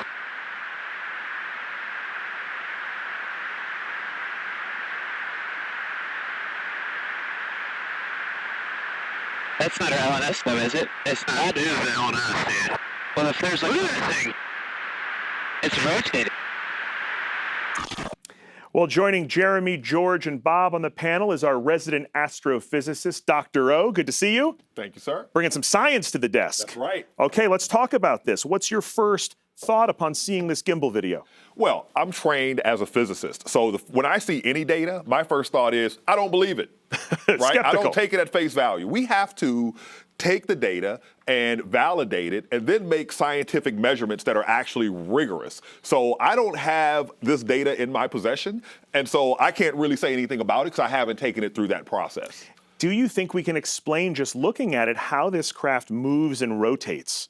You know, it's difficult to do, to disentangle, because you have many moving things at one time. You have the moving object, you have the moving plane, or whatever platform is taking the data. And quite often, if you're locking on, that means that you have something that's moving separate from the actual vehicle that is mounted on. So you have to disentangle all of this stuff, and it's complicated. But if you take it at face value, as I said before, you see some interesting aerodynamics. Absolutely. Now, Jeremy, on the clip, we hear a voice say, quote, there's a whole fleet of them. Now, is that just eyewitness saying that? Do we have any data to back that up? Yeah, absolutely. But a lot of it's going to be classified and it's not going to come out. But I can tell you with 100% certainty, and some people have been exposed to it, there was a fleet in front of this. And by the way, this object, listen to the pilots. They're some of our best sensors. It's moving against the wind. It's rotating. You can hear what they say, but there were other objects that were with the gimbal. And the gimbal has unique propulsion as it goes forward, changes, and starts to reverse direction at the end. Bob, any chance what we're looking at here could be faked, do you think? Absolutely, there's a chance. I think it's a small chance. This comes from credible sources, credible sensors. So the video itself, I think, authentic, absolutely. Now, what it means is a different question. I like to say, I've seen the rabbit come out of the hat many times. And is the rabbit in the hat? It depends where you're sitting in the audience to know whether the rabbit's in the hat or not. George, how important was this gimbal footage to the Pentagon report? Oh, it was hugely important. I mean, you know, like Dr. O said, we don't have a lot of the data. We don't have the object itself to examine. There is signals data and sensor data that, as Jeremy said, we're probably never going to get to see. But what we don't see in that is wings or rotors or any kind of known propulsion system. We don't see any chemical kind of a trail coming out of the back of it. How does that thing stay up? How does it fly? Well, I think for me, just the enthusiasm that you hear in the pilots' voices. I mean, they are just agog looking at this thing. To me, that is really compelling here as well. You've just got, you know, these guys are freaking out. This is something that they had not seen before. They were started to see UFOs on a daily basis on the East Coast. Cubes with spheres around them. Things are completely non-aerodynamic. This is one representation of many sightings and encounters. All right, so speaking of pilots, like we hear in this video, let's check in with Jessica and our resident fighter pilot, Tracy LaTourette, for a closer look at the gimbal UFO. Jessica?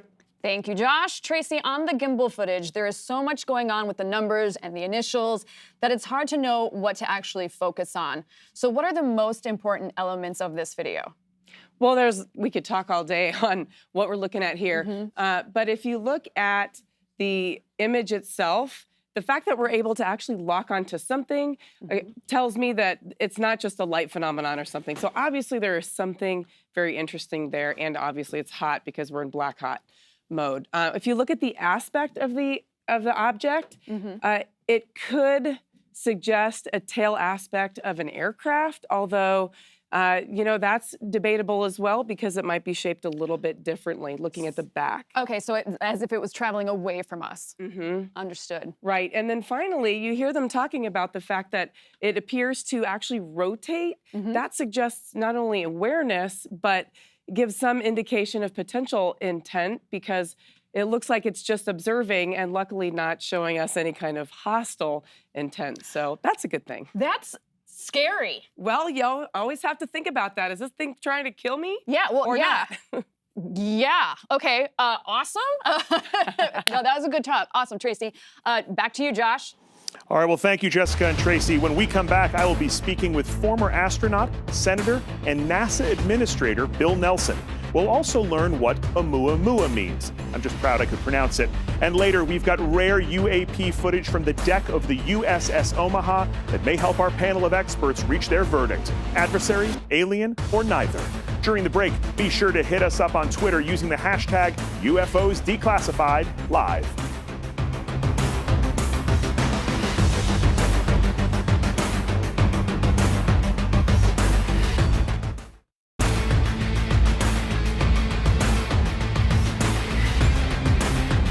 We are continuing to pore over the Pentagon report on unidentified aerial phenomena.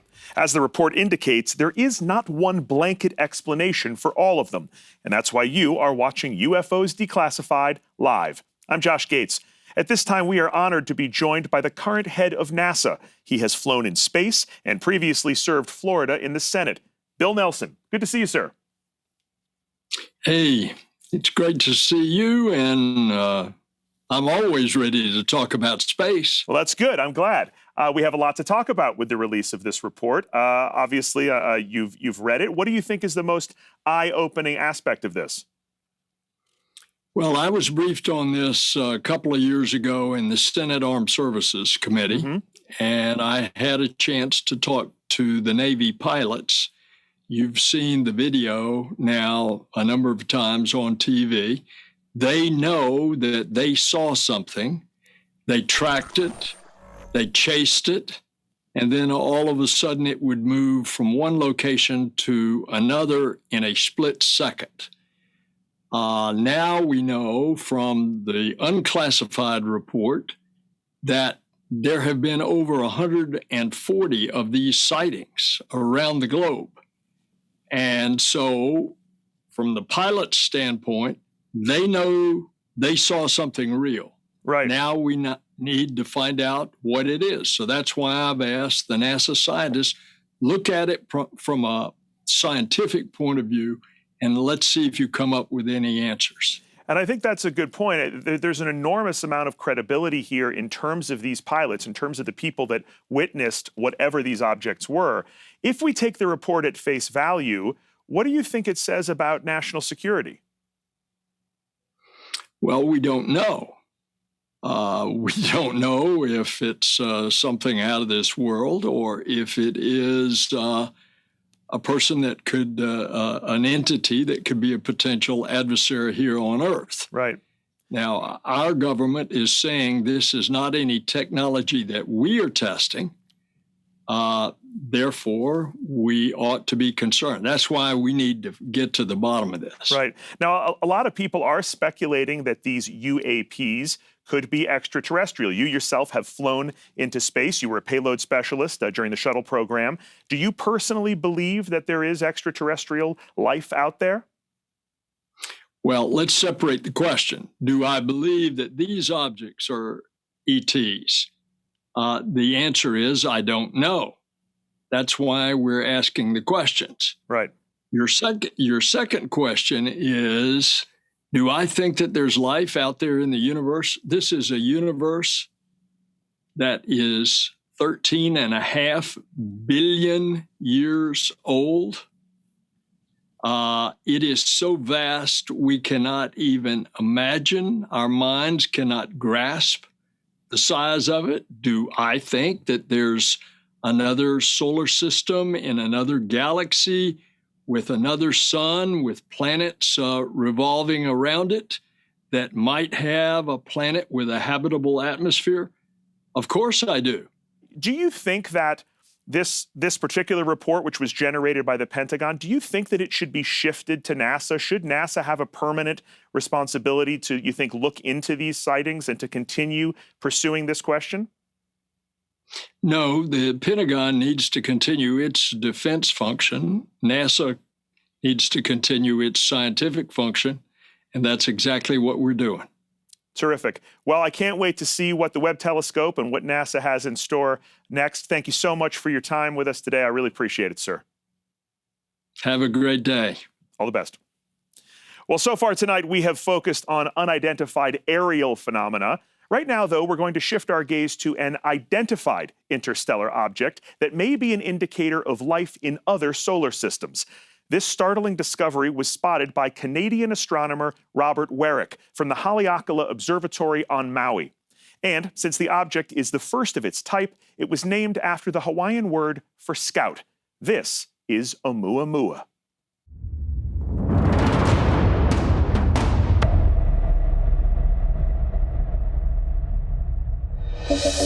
Astronomers have actually been predicting that interstellar objects would come into our solar system. We've kind of been waiting to see something like this. The year was 2017. I was reviewing detections from the Pan-STARRS telescope, and I found what is now known as Oumuamua. This comet is very different than other comets that we see in our own solar system. We really expected, if we were to see an interstellar object, that it would look like a comet. Oumuamua is at least 5, maybe even 10 times longer than it is wide. After Oumuamua was no longer visible from ground-based telescopes, we got very accurate positional information from Hubble, and that allowed us to discover this non-gravitational deviation. Oumuamua came in at this crazy angle, and it was moving so fast, 55 miles per second. Oumuamua is some kind of comet or asteroid. No one can tell for sure what Oumuamua was. This could be a probe. A civilization with millions and millions of years head start on us could have built hundreds of these probes and just let them loose throughout the galaxy.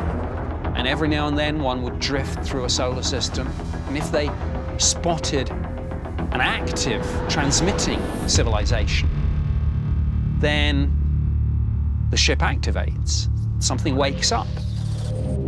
Maybe a message is beamed back to the alien's home world, and it says, we've discovered another emerging civilization.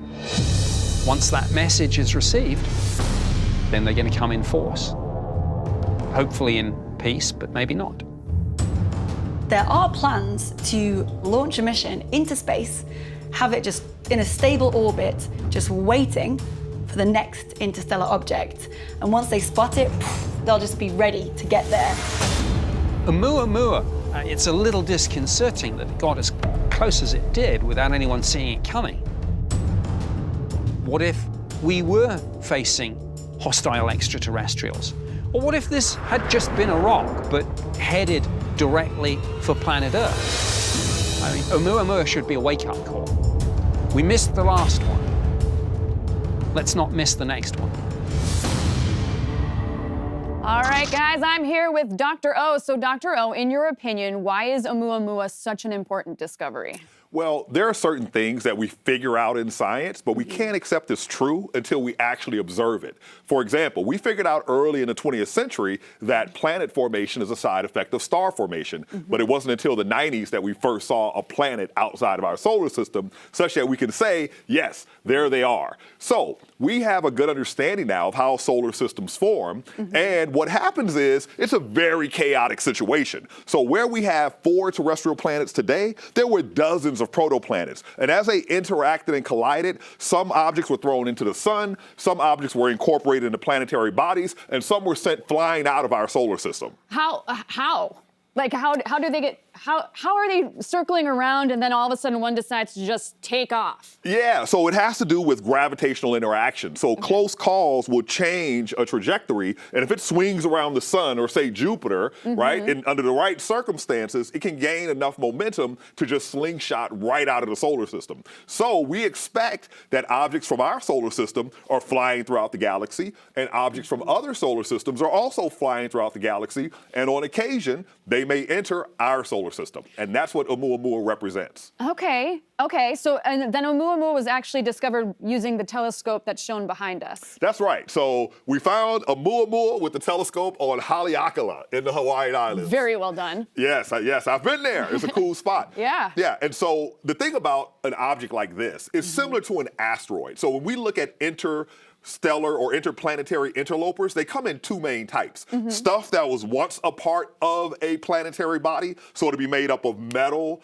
or stone or rocky, and stuff that never was. So that's like comets, or we call carbonaceous chondrite asteroids. And so Oumuamua appeared to be a rocky body. Most of the astronomers thought that perhaps it would be an icy body, but there was no evidence of that. But you see it has a shape here. It's long and thin. So what we do when we observe these things, now remember, the way physics works, if this object comes into our solar system from a long distance, it's like it fell toward the sun from an interstellar distance. Yeah. So it's moving so fast that you can only get so much data. And one of the important pieces of data we call a light curve. Let's just look at its brightness over time. So if you imagine a bowling ball, a bowling pin, flying through space and tumbling, right? When you're seeing the long side, it looks bright. When you're seeing the short end, it looks dim. So you can reconstruct the shape of objects based on how they reflect light. And also, based on the colors that they reflect, you can figure out what it's made of to some degree. You're just so smart. Oh my gosh. Okay. What other discoveries point to the possibility of life on other planets? Well, so here is the big controversial analysis that was done. So as different astronomers tried to figure out what is this made of, an astronomer from Harvard and his collaborators performed a study where they claimed that it was way thinner than what most of us read from the data. And so the conclusion was, oh, it looks something like a sail. Now, what would that be? And Yeah. so this astronomer just speculated that perhaps it is a light sail from some alien civilization. Now, most astronomers do not accept that interpretation. I mean, that is a leap. That is a leap. That is a leap. It's a giant leap. Okay, Yes, yes. but continuing with what your comment was, so most don't accept necessarily that. That's right. So, there's some phrase that, like, great claims require great evidence or something like that. The evidence just isn't there. Oumuamua remains a mystery. Interesting. Okay, so what is it about Oumuamua's trajectory that made people raise their eyebrows? Oh, that is everything. So if you look, for example, at the planets, they're in these nice elliptical orbits that are almost circular. But Oumuamua did something different. It traced out a geometric figure that we call a hyperbola. And that is like an unbound orbit. And that told us that it is not from our solar system necessarily, right? But the other thing that was really interesting is the laws of physics work really, really well. So we can predict the trajectories, right? And so if it was a rock, this is the expected trajectory. But it did something different. Yeah. Now that's not unusual. It shocked you guys. Yeah. It shocked us, right? It's not as weird as it may sound, because two things will change the motion of an object. One is sunlight actually applies a pressure, and there's what's called the solar wind. So that could change the trajectory. And also, when objects get near the sun, if they have any ices, those ices will do what we call outgassing, and that creates a force on the body and changes its trajectory from a purely ballistic trajectory. Awesome. All right, well, speaking of outgassing, back to you, Josh. Oh, unbelievable. Jess, I could have you back in the jungles tomorrow. Oh, no, I'm sorry. When we come back, our panel of experts rate their top UAP sightings. Which footage checks all of the boxes for them? And later, we'll hear from some Hollywood heavy hitters about whether they believe in extraterrestrials when UFOs Declassified Live returns.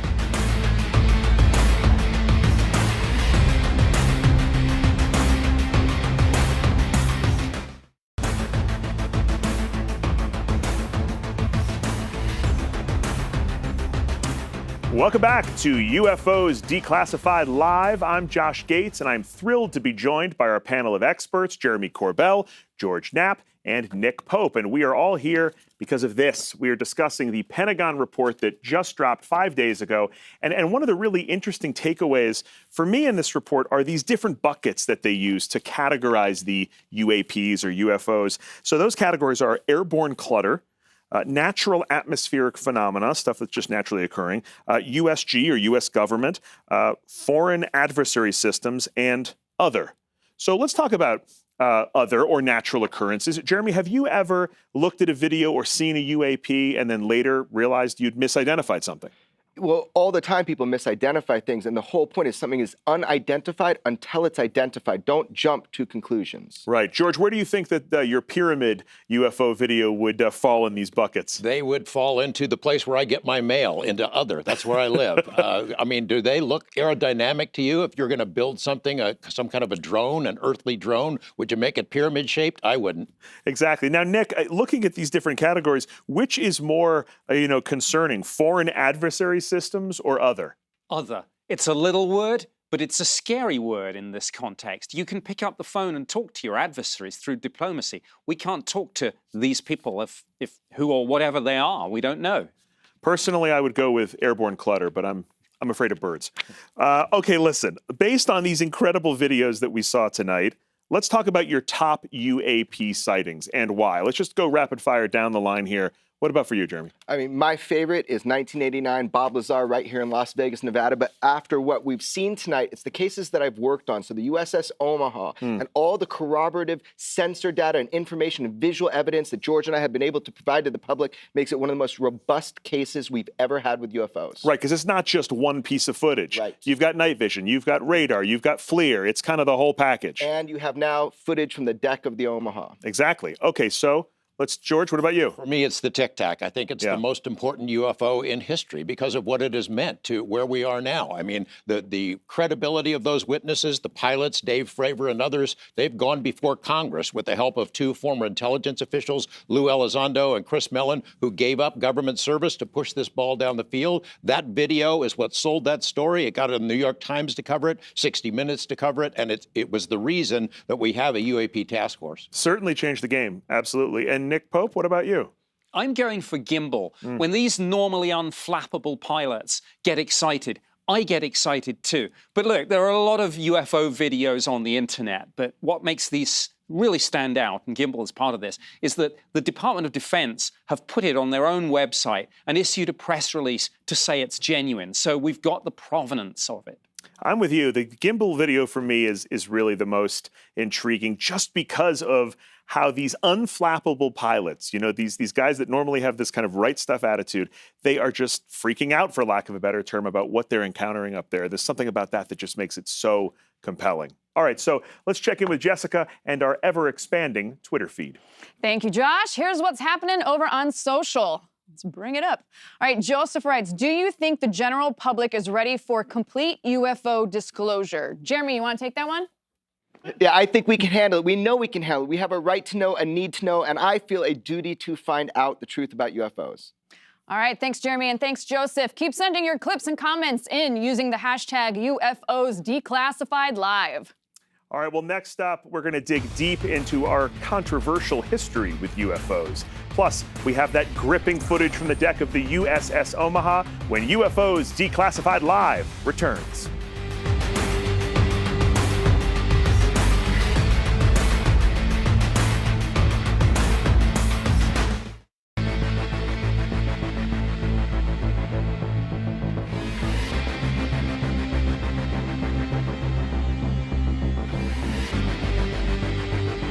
You're watching UFOs Declassified Live. I'm Josh Gates. As the Pentagon report indicates, the public in general has been hesitant to disclose UAP sightings because of the stigma associated with UFO eyewitnesses.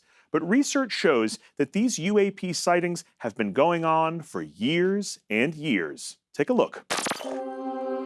People think that with these US Navy sightings, some people think this is new. It's not new.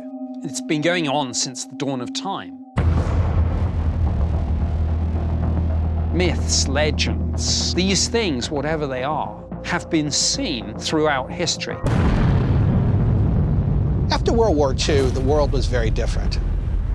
And we had exploded the nuclear bomb over Nagasaki and Hiroshima. That changed everything. Now, people start seeing unidentified flying objects, and they're coming over military bases, and we don't know what to do about it. One of the central pieces to the UFO backstory is Roswell. Something crashed in the New Mexico desert. From that moment on, two things happened. Firstly, the US government knew that we're not alone. And secondly, a vast conspiracy emerged to cover this truth up. Believers say alien spacecraft, skeptics say weather balloon. Whatever happened at Roswell, it's now so embedded in people's awareness. It's part of pop culture and continues to fire people's interest and imagination. And maybe what happened at Roswell was the start of all this, at least the start in the modern era. In 1953, the CIA created the Robertson Panel. It said that there was no direct threat from UFOs. But most importantly, they said the real danger wasn't from UFOs, but it was from thousands of UFO sightings would overwhelm our reporting capabilities and mask a Soviet air attack. And as a result, they made a concerted effort to debunk and demystify UFOs and any people associated with it. If people watch closely, they'll notice we tend to use the phrase UAP and not UFO.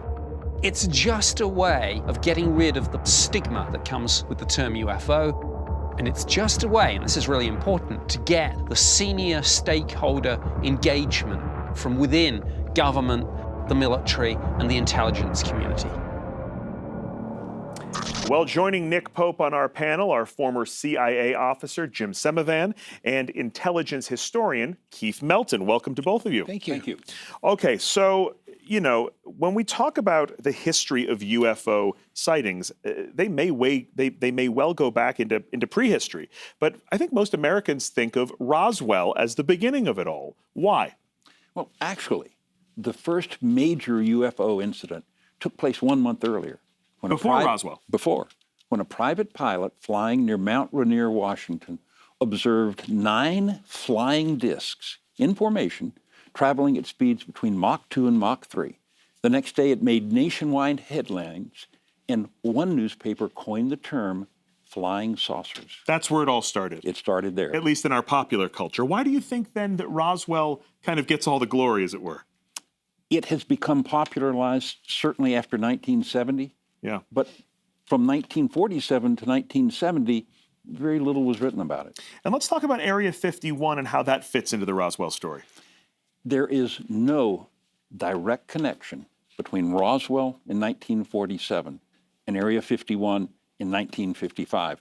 It didn't even begin construction until August of 1955. And yet they're always sort of thought of in the same breath. In the context that if there were technology, foreign adversarial technology, that would likely have been the place. But actually, at the time, it would have probably gone to Wright-Patterson Air Force Base. Sure. Would have been a much more likely scenario in that theory. One of the things, Jim, that I found really interesting in the package is you mention that the bombings in World War II of Hiroshima and Nagasaki really coincide with the beginnings of a lot of these UFO reports. Do you think there is an actual connection between these events? Yeah, I think so. In 1945, a squadron of Hellcat fighters were trying to intercept a UFO that was hovering over the Hanford plutonium production facility in Washington State. Now, they did this over 3 nights. They went after these UFOs over 3 nights, and they obviously didn't catch them. But this occurred 7 months before the bombs went off, the atomic bombs went off in Hiroshima and Nagasaki. And what this indicates to me is that these UAPs were interested in our nuclear technology at the very beginning of the nuclear age. One of the things I read that sounded either outlandish or terrifying or both, I don't know, is that some former Air Force personnel testified not just that UAPs exist, but that they have the capability to neutralize nuclear weapons. Is there any evidence of that, really?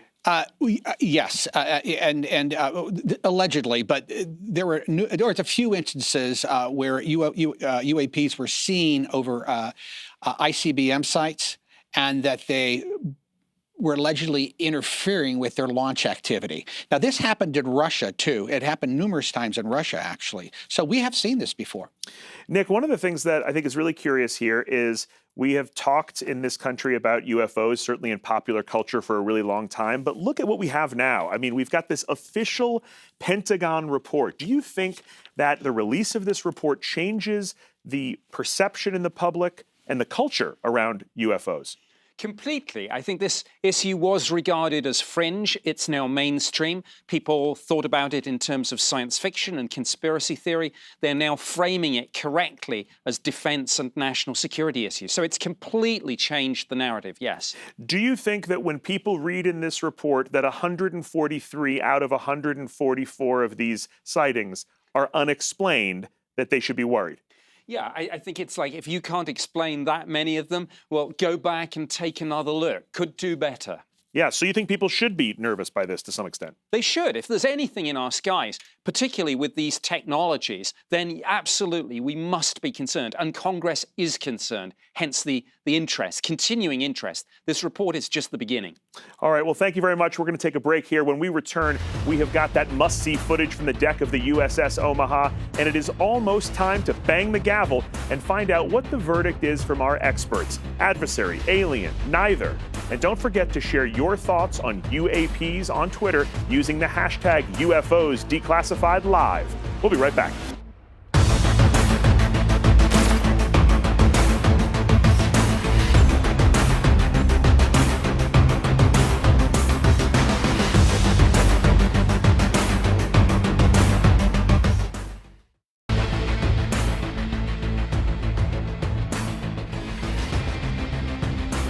Looking at our poll, when asked what's inside Area 51, looks like a pretty tight race between an ET spaceship and military equipment.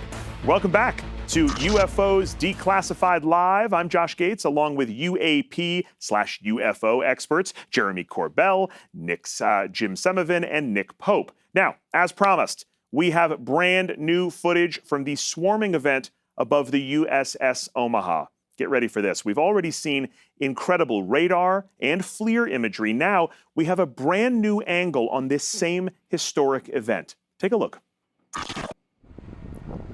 All right, Jeremy, let's talk about this. What are we seeing in this footage? Right, so you're seeing corroborative video evidence. All the other videos that George Knapp and I have put out, they've been confirmed by the Pentagon as being true, unidentified UFOs, part of a study. What you're seeing here is video footage from the USS Omaha. You see the lights, they're lit up, and that's really important. It's the first time you're seeing footage of this. And so how long did this event go on for? This was actually over a number of days where it came to a highlight on the 15th of July, 2019.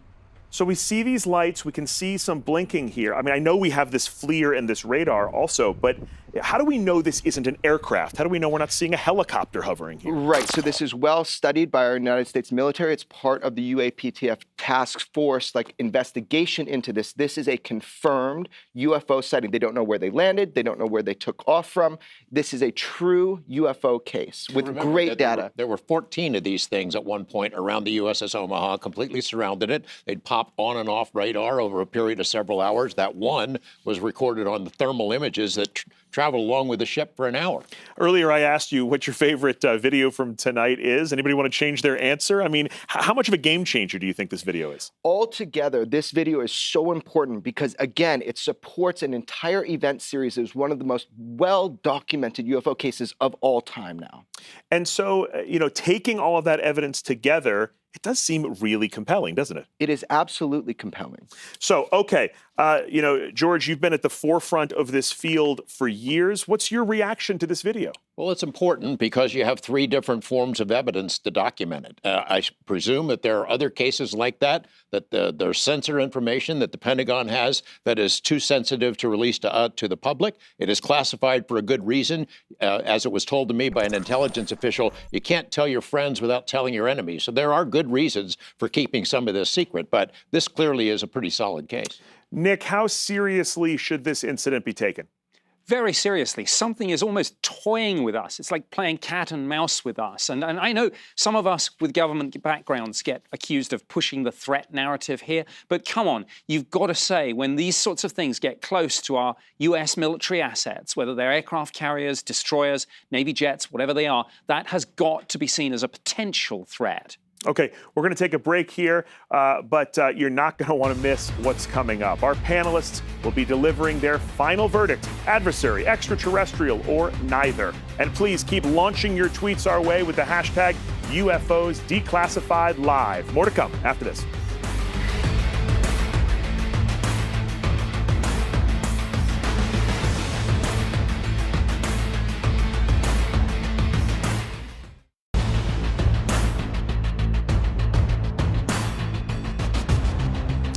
We are back with more UFOs Declassified Live. I'm Josh Gates. Well, for most of us, our only exposure to the idea of extraterrestrial life has come from television and movies, from The Twilight Zone to Independence Day. So how does Hollywood compare to the real deal? Hollywood has always been a teller of sci-fi stories, I think, for entertaining the audiences about UFOs. And I think UFO movies actually play into our great ignorance of the world around us. One of the things that's always been out there, did we create interest in UFOs? Or the fact that people were interested in those things, did we take advantage and create what our vision of what those images would look like? There is an interesting conspiracy theory that some Hollywood movies are actually part of a government campaign to acclimatize people to an extraterrestrial reality. So Hollywood has had a huge impact in terms of how we conceptualize extraterrestrial life form intermingling with life on Earth. I have met people that I truly believe could be aliens.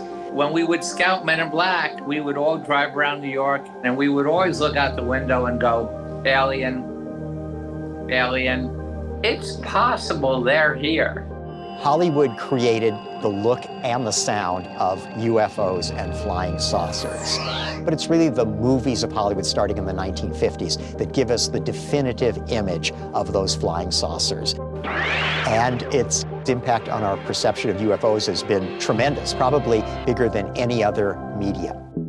If used correctly, Hollywood is an incredible platform to enlighten people.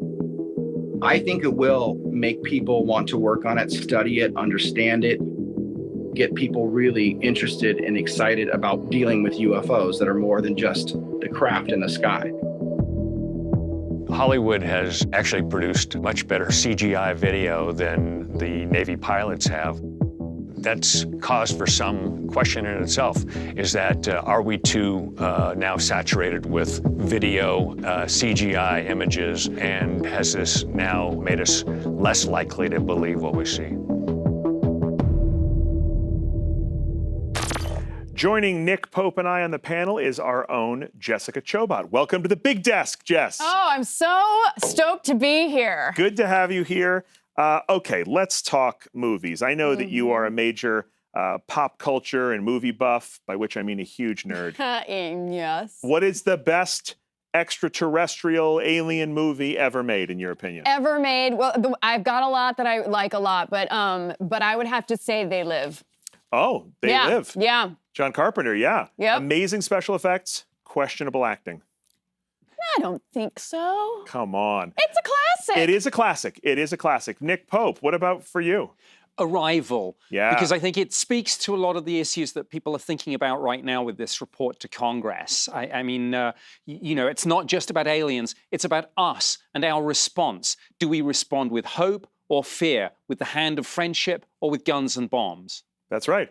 I have to say, it's kind of an impossible question. There are so many great alien movies. How about Alien? Or the greatest sequel of all time, Aliens? I thought you were going to say Prometheus, and I was going to be like, you gotta leave! Not Prometheus, but the other ones.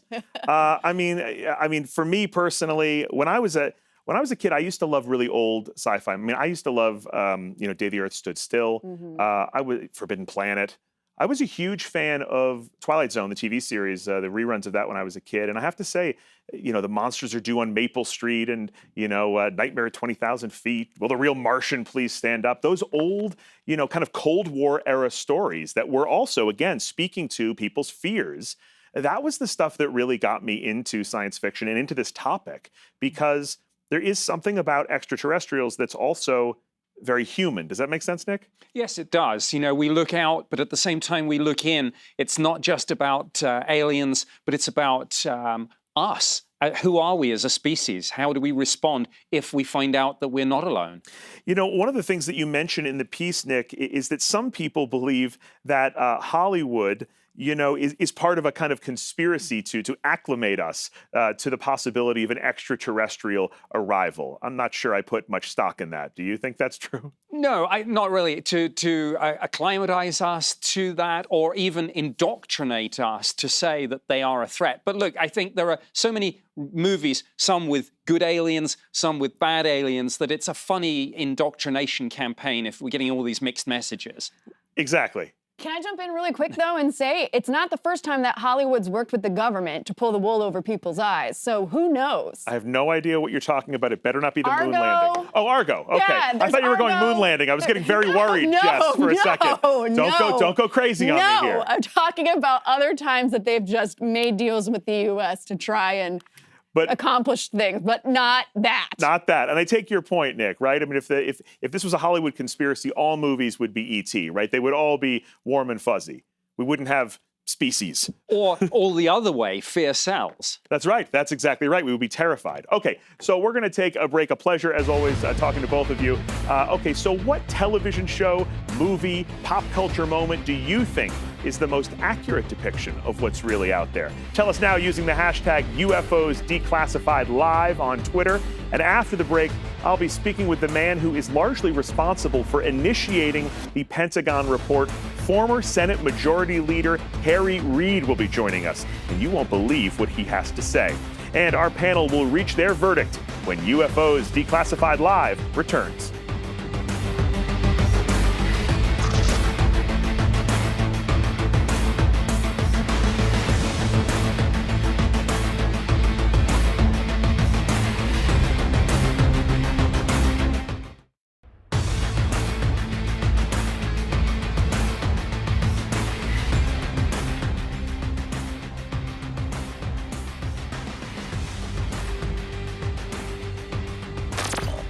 Welcome back to UFOs Declassified Live. I'm Josh Gates. As you know by now, information on UAPs became declassified this week when the Pentagon UFO report became public.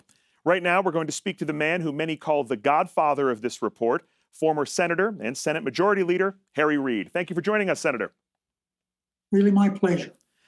Look, I think a lot of Americans were pretty surprised to wake up a few days ago to see that the Pentagon had put out an official report on UFOs. When you got the ball rolling on this in 2007, did you think it would lead to a public report like this? I didn't give it much thought. Frankly, I was just trying to show that the occurrences of these UFOs was not something that was a figment of someone's imagination, but they actually took place. And as we know now, we spent $22 million of the government's money, and we proved that these are actual sightings that people have had for a long, long time. So I didn't know if they'd come out with a report. The report that, frankly, that they came out with is pretty sparse, pretty slim. And I would hope that this is not the one and done. I think that if we're going to do a good job on this, we need to make sure the government's involved in it on a continuing basis. And this slim report is not good enough. What do you think that Americans should take away from this report? Or what do you find most interesting in it? Well, I'm glad the government is acknowledging that there's something that needs to be looked into. My concern is it was just so weak in facts. If anybody reads this, they won't know much more after reading it than before they started. And look, the report doesn't specifically point to an extraterrestrial origin for these sightings. Do you think it exonerates foreign players, though? China or Russia? Could these be, high-tech objects from other countries? I don't think we can eliminate anything. Right. I think we should have an open mind. My personal feeling is I doubt that it is China or Russia or France. But if it is, that's the way it is. I just think that technologically, they're not that far ahead of us. In fact, I don't think they're ahead of us at all. And so where do you think we go from here, Senator? I believe that we must continue working on this. We have, we do know they exist. We don't know what they are. But for us now to walk away from it with this very slim report, it would not be in keeping with what I believe is good scientific evidence. We need to continue not worried about conspiracy theories, little green men. We have to worry about science. What are they? We know they exist. So let's continue working scientifically to find out what the hell they are. Absolutely. Senator, a pleasure speaking with you. Thanks very much for your time. My pleasure. Well, great to get Senator Reid's input. And if nothing else, the Pentagon report has formalized a number of goals for future UAP research. The Pentagon says they plan to standardize the reporting, consolidate the data, and deepen the analysis. They also intend to expand their collection of data and increase the investment in research and development. Okay, so Jim, let me start with you. Do you think that's true? Do you think that Congress will continue funding UAP research like the report says? Oh, yes. I think the cat's out of the bag. And as long as UAPs are buzzing nuclear sites, military installations, and carrier strike groups, you're going to have money for research. So you think this is just the beginning of this, I think this is just the beginning, yes. Okay, so time has come. Moment of truth. Everybody here on the panel. One of you is an alien. No, that's not what we're talking about. Given what we've learned tonight, experts, I can't wait to hear your take on all of this. Do you believe that these UAPs are extraterrestrials? Do you believe that they're adversaries, foreign players of some kind, or something else entirely? We'll start with my good friend Nick Pope. What do you think, man? I'd love it to be aliens, but I occasionally wonder if it isn't something more bizarre, something for which we have neither the words nor the concept. So, you think it could be something else entirely then? Absolutely. All right. Jim, what about you? I believe it's a non-human technology. Really? And I wish I knew who owns it. Wow, that's incredible to hear from you. You know, our intelligence clandestine guy here. I mean, that's kind of remarkable, shocking for me to hear. But that's what you believe, that it's something other. It's something other, no question. And you, my good man, what do you think, George? Well, given that technology, that advanced technology that is still far beyond what we can do, has been around at least 74 years, I believe that it is non-human, that it's a non-human source. That could mean extraterrestrial, it could mean interdimensional, it could be something more exotic, ultra-terrestrial, something, as Nick said, that we don't really know how to explain, but something that's lived here for a long time. We need to investigate the unexplained, not explain the uninvestigated, and that's going to take a permanent program. All right, and we're going to need another special to talk about ultra-terrestrials. I'm around. Okay, good. And that brings me to you, Jeremy. What do you think about all this? What's your final analysis here? Some UFOs represent a technology that outperform, outmaneuver, and outpace our greatest warplanes and weaponry. Some UFOs are not made by modern humans, and the United States government has in their possession some of these craft.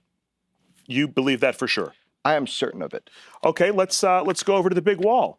Jessica Chobot, what do you make of all this? Well, I'm not a scientist, so I have no problem just going into the deep end of the pool, full aliens. I know it. Jess, you're a believer. You are a true believer. Let's just do this. Let's do this, people. All right, and so standing next to the true believer, the voice of science, Dr. O, what do you think? Are you gonna bring us down to earth here? Well, I think it's all in the name. Whether you call it a UAP or a UFO, it starts with U, which stands for unknown. And that's where I stand. And so I think we need more data. Do you think there is a possibility that there is an extraterrestrial explanation for this?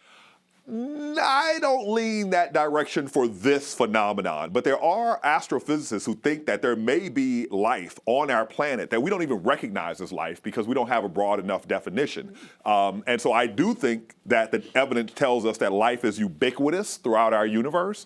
But I think that intelligent, technologically advanced life is exceedingly rare. All right, so one of the things that we have to talk about in this report is what's not in it. Right? There is a classified version of this report. I'm looking at the clandestine guy here when I say this. Do you think we're going to see more of this? Do you think there's going to be additional material declassified here? Oh, there's certainly going to be more material. George and I are going to make sure of that. Whether it's released officially or not, we don't know, but it's coming. And do you think that what wasn't included in this public report is, for lack of a better word, juicy? Nick? Oh, I'm sure. I think there'll be a lot of technical information. We haven't heard much, for example, about the satellite imagery that former DNI John Ratcliffe mentioned. So that's something to look for. But for sure, this is the beginning of a journey here, this report. This is not the end of this conversation. You've done been told UFOs are real and they require study. That's what that report says. All right. So much more to come. Yes, I agree. Yeah. All right. Well, I have to thank all of you. What an absolutely amazing journey tonight. What a panel. You know, to some, this report represents an awakening, right? The government finally addressing these UAPs that have been around for years. And this represents a commitment to more research and investigation, a new day. To others, the report is a good first step, let's call it, but that more transparency is needed to understand the truth. And I'm sure that others still will remain firmly skeptical. I know we've got some skeptics watching tonight who are probably unmoved by these 143 unexplained events. As for me personally, I just wish we had more time because I have a lot more questions. I want to thank Jessica Chobot and all of our esteemed guests this evening for what has been an amazing conversation. For UFOs Declassified Live, I'm Josh Gates. Good night from Las Vegas.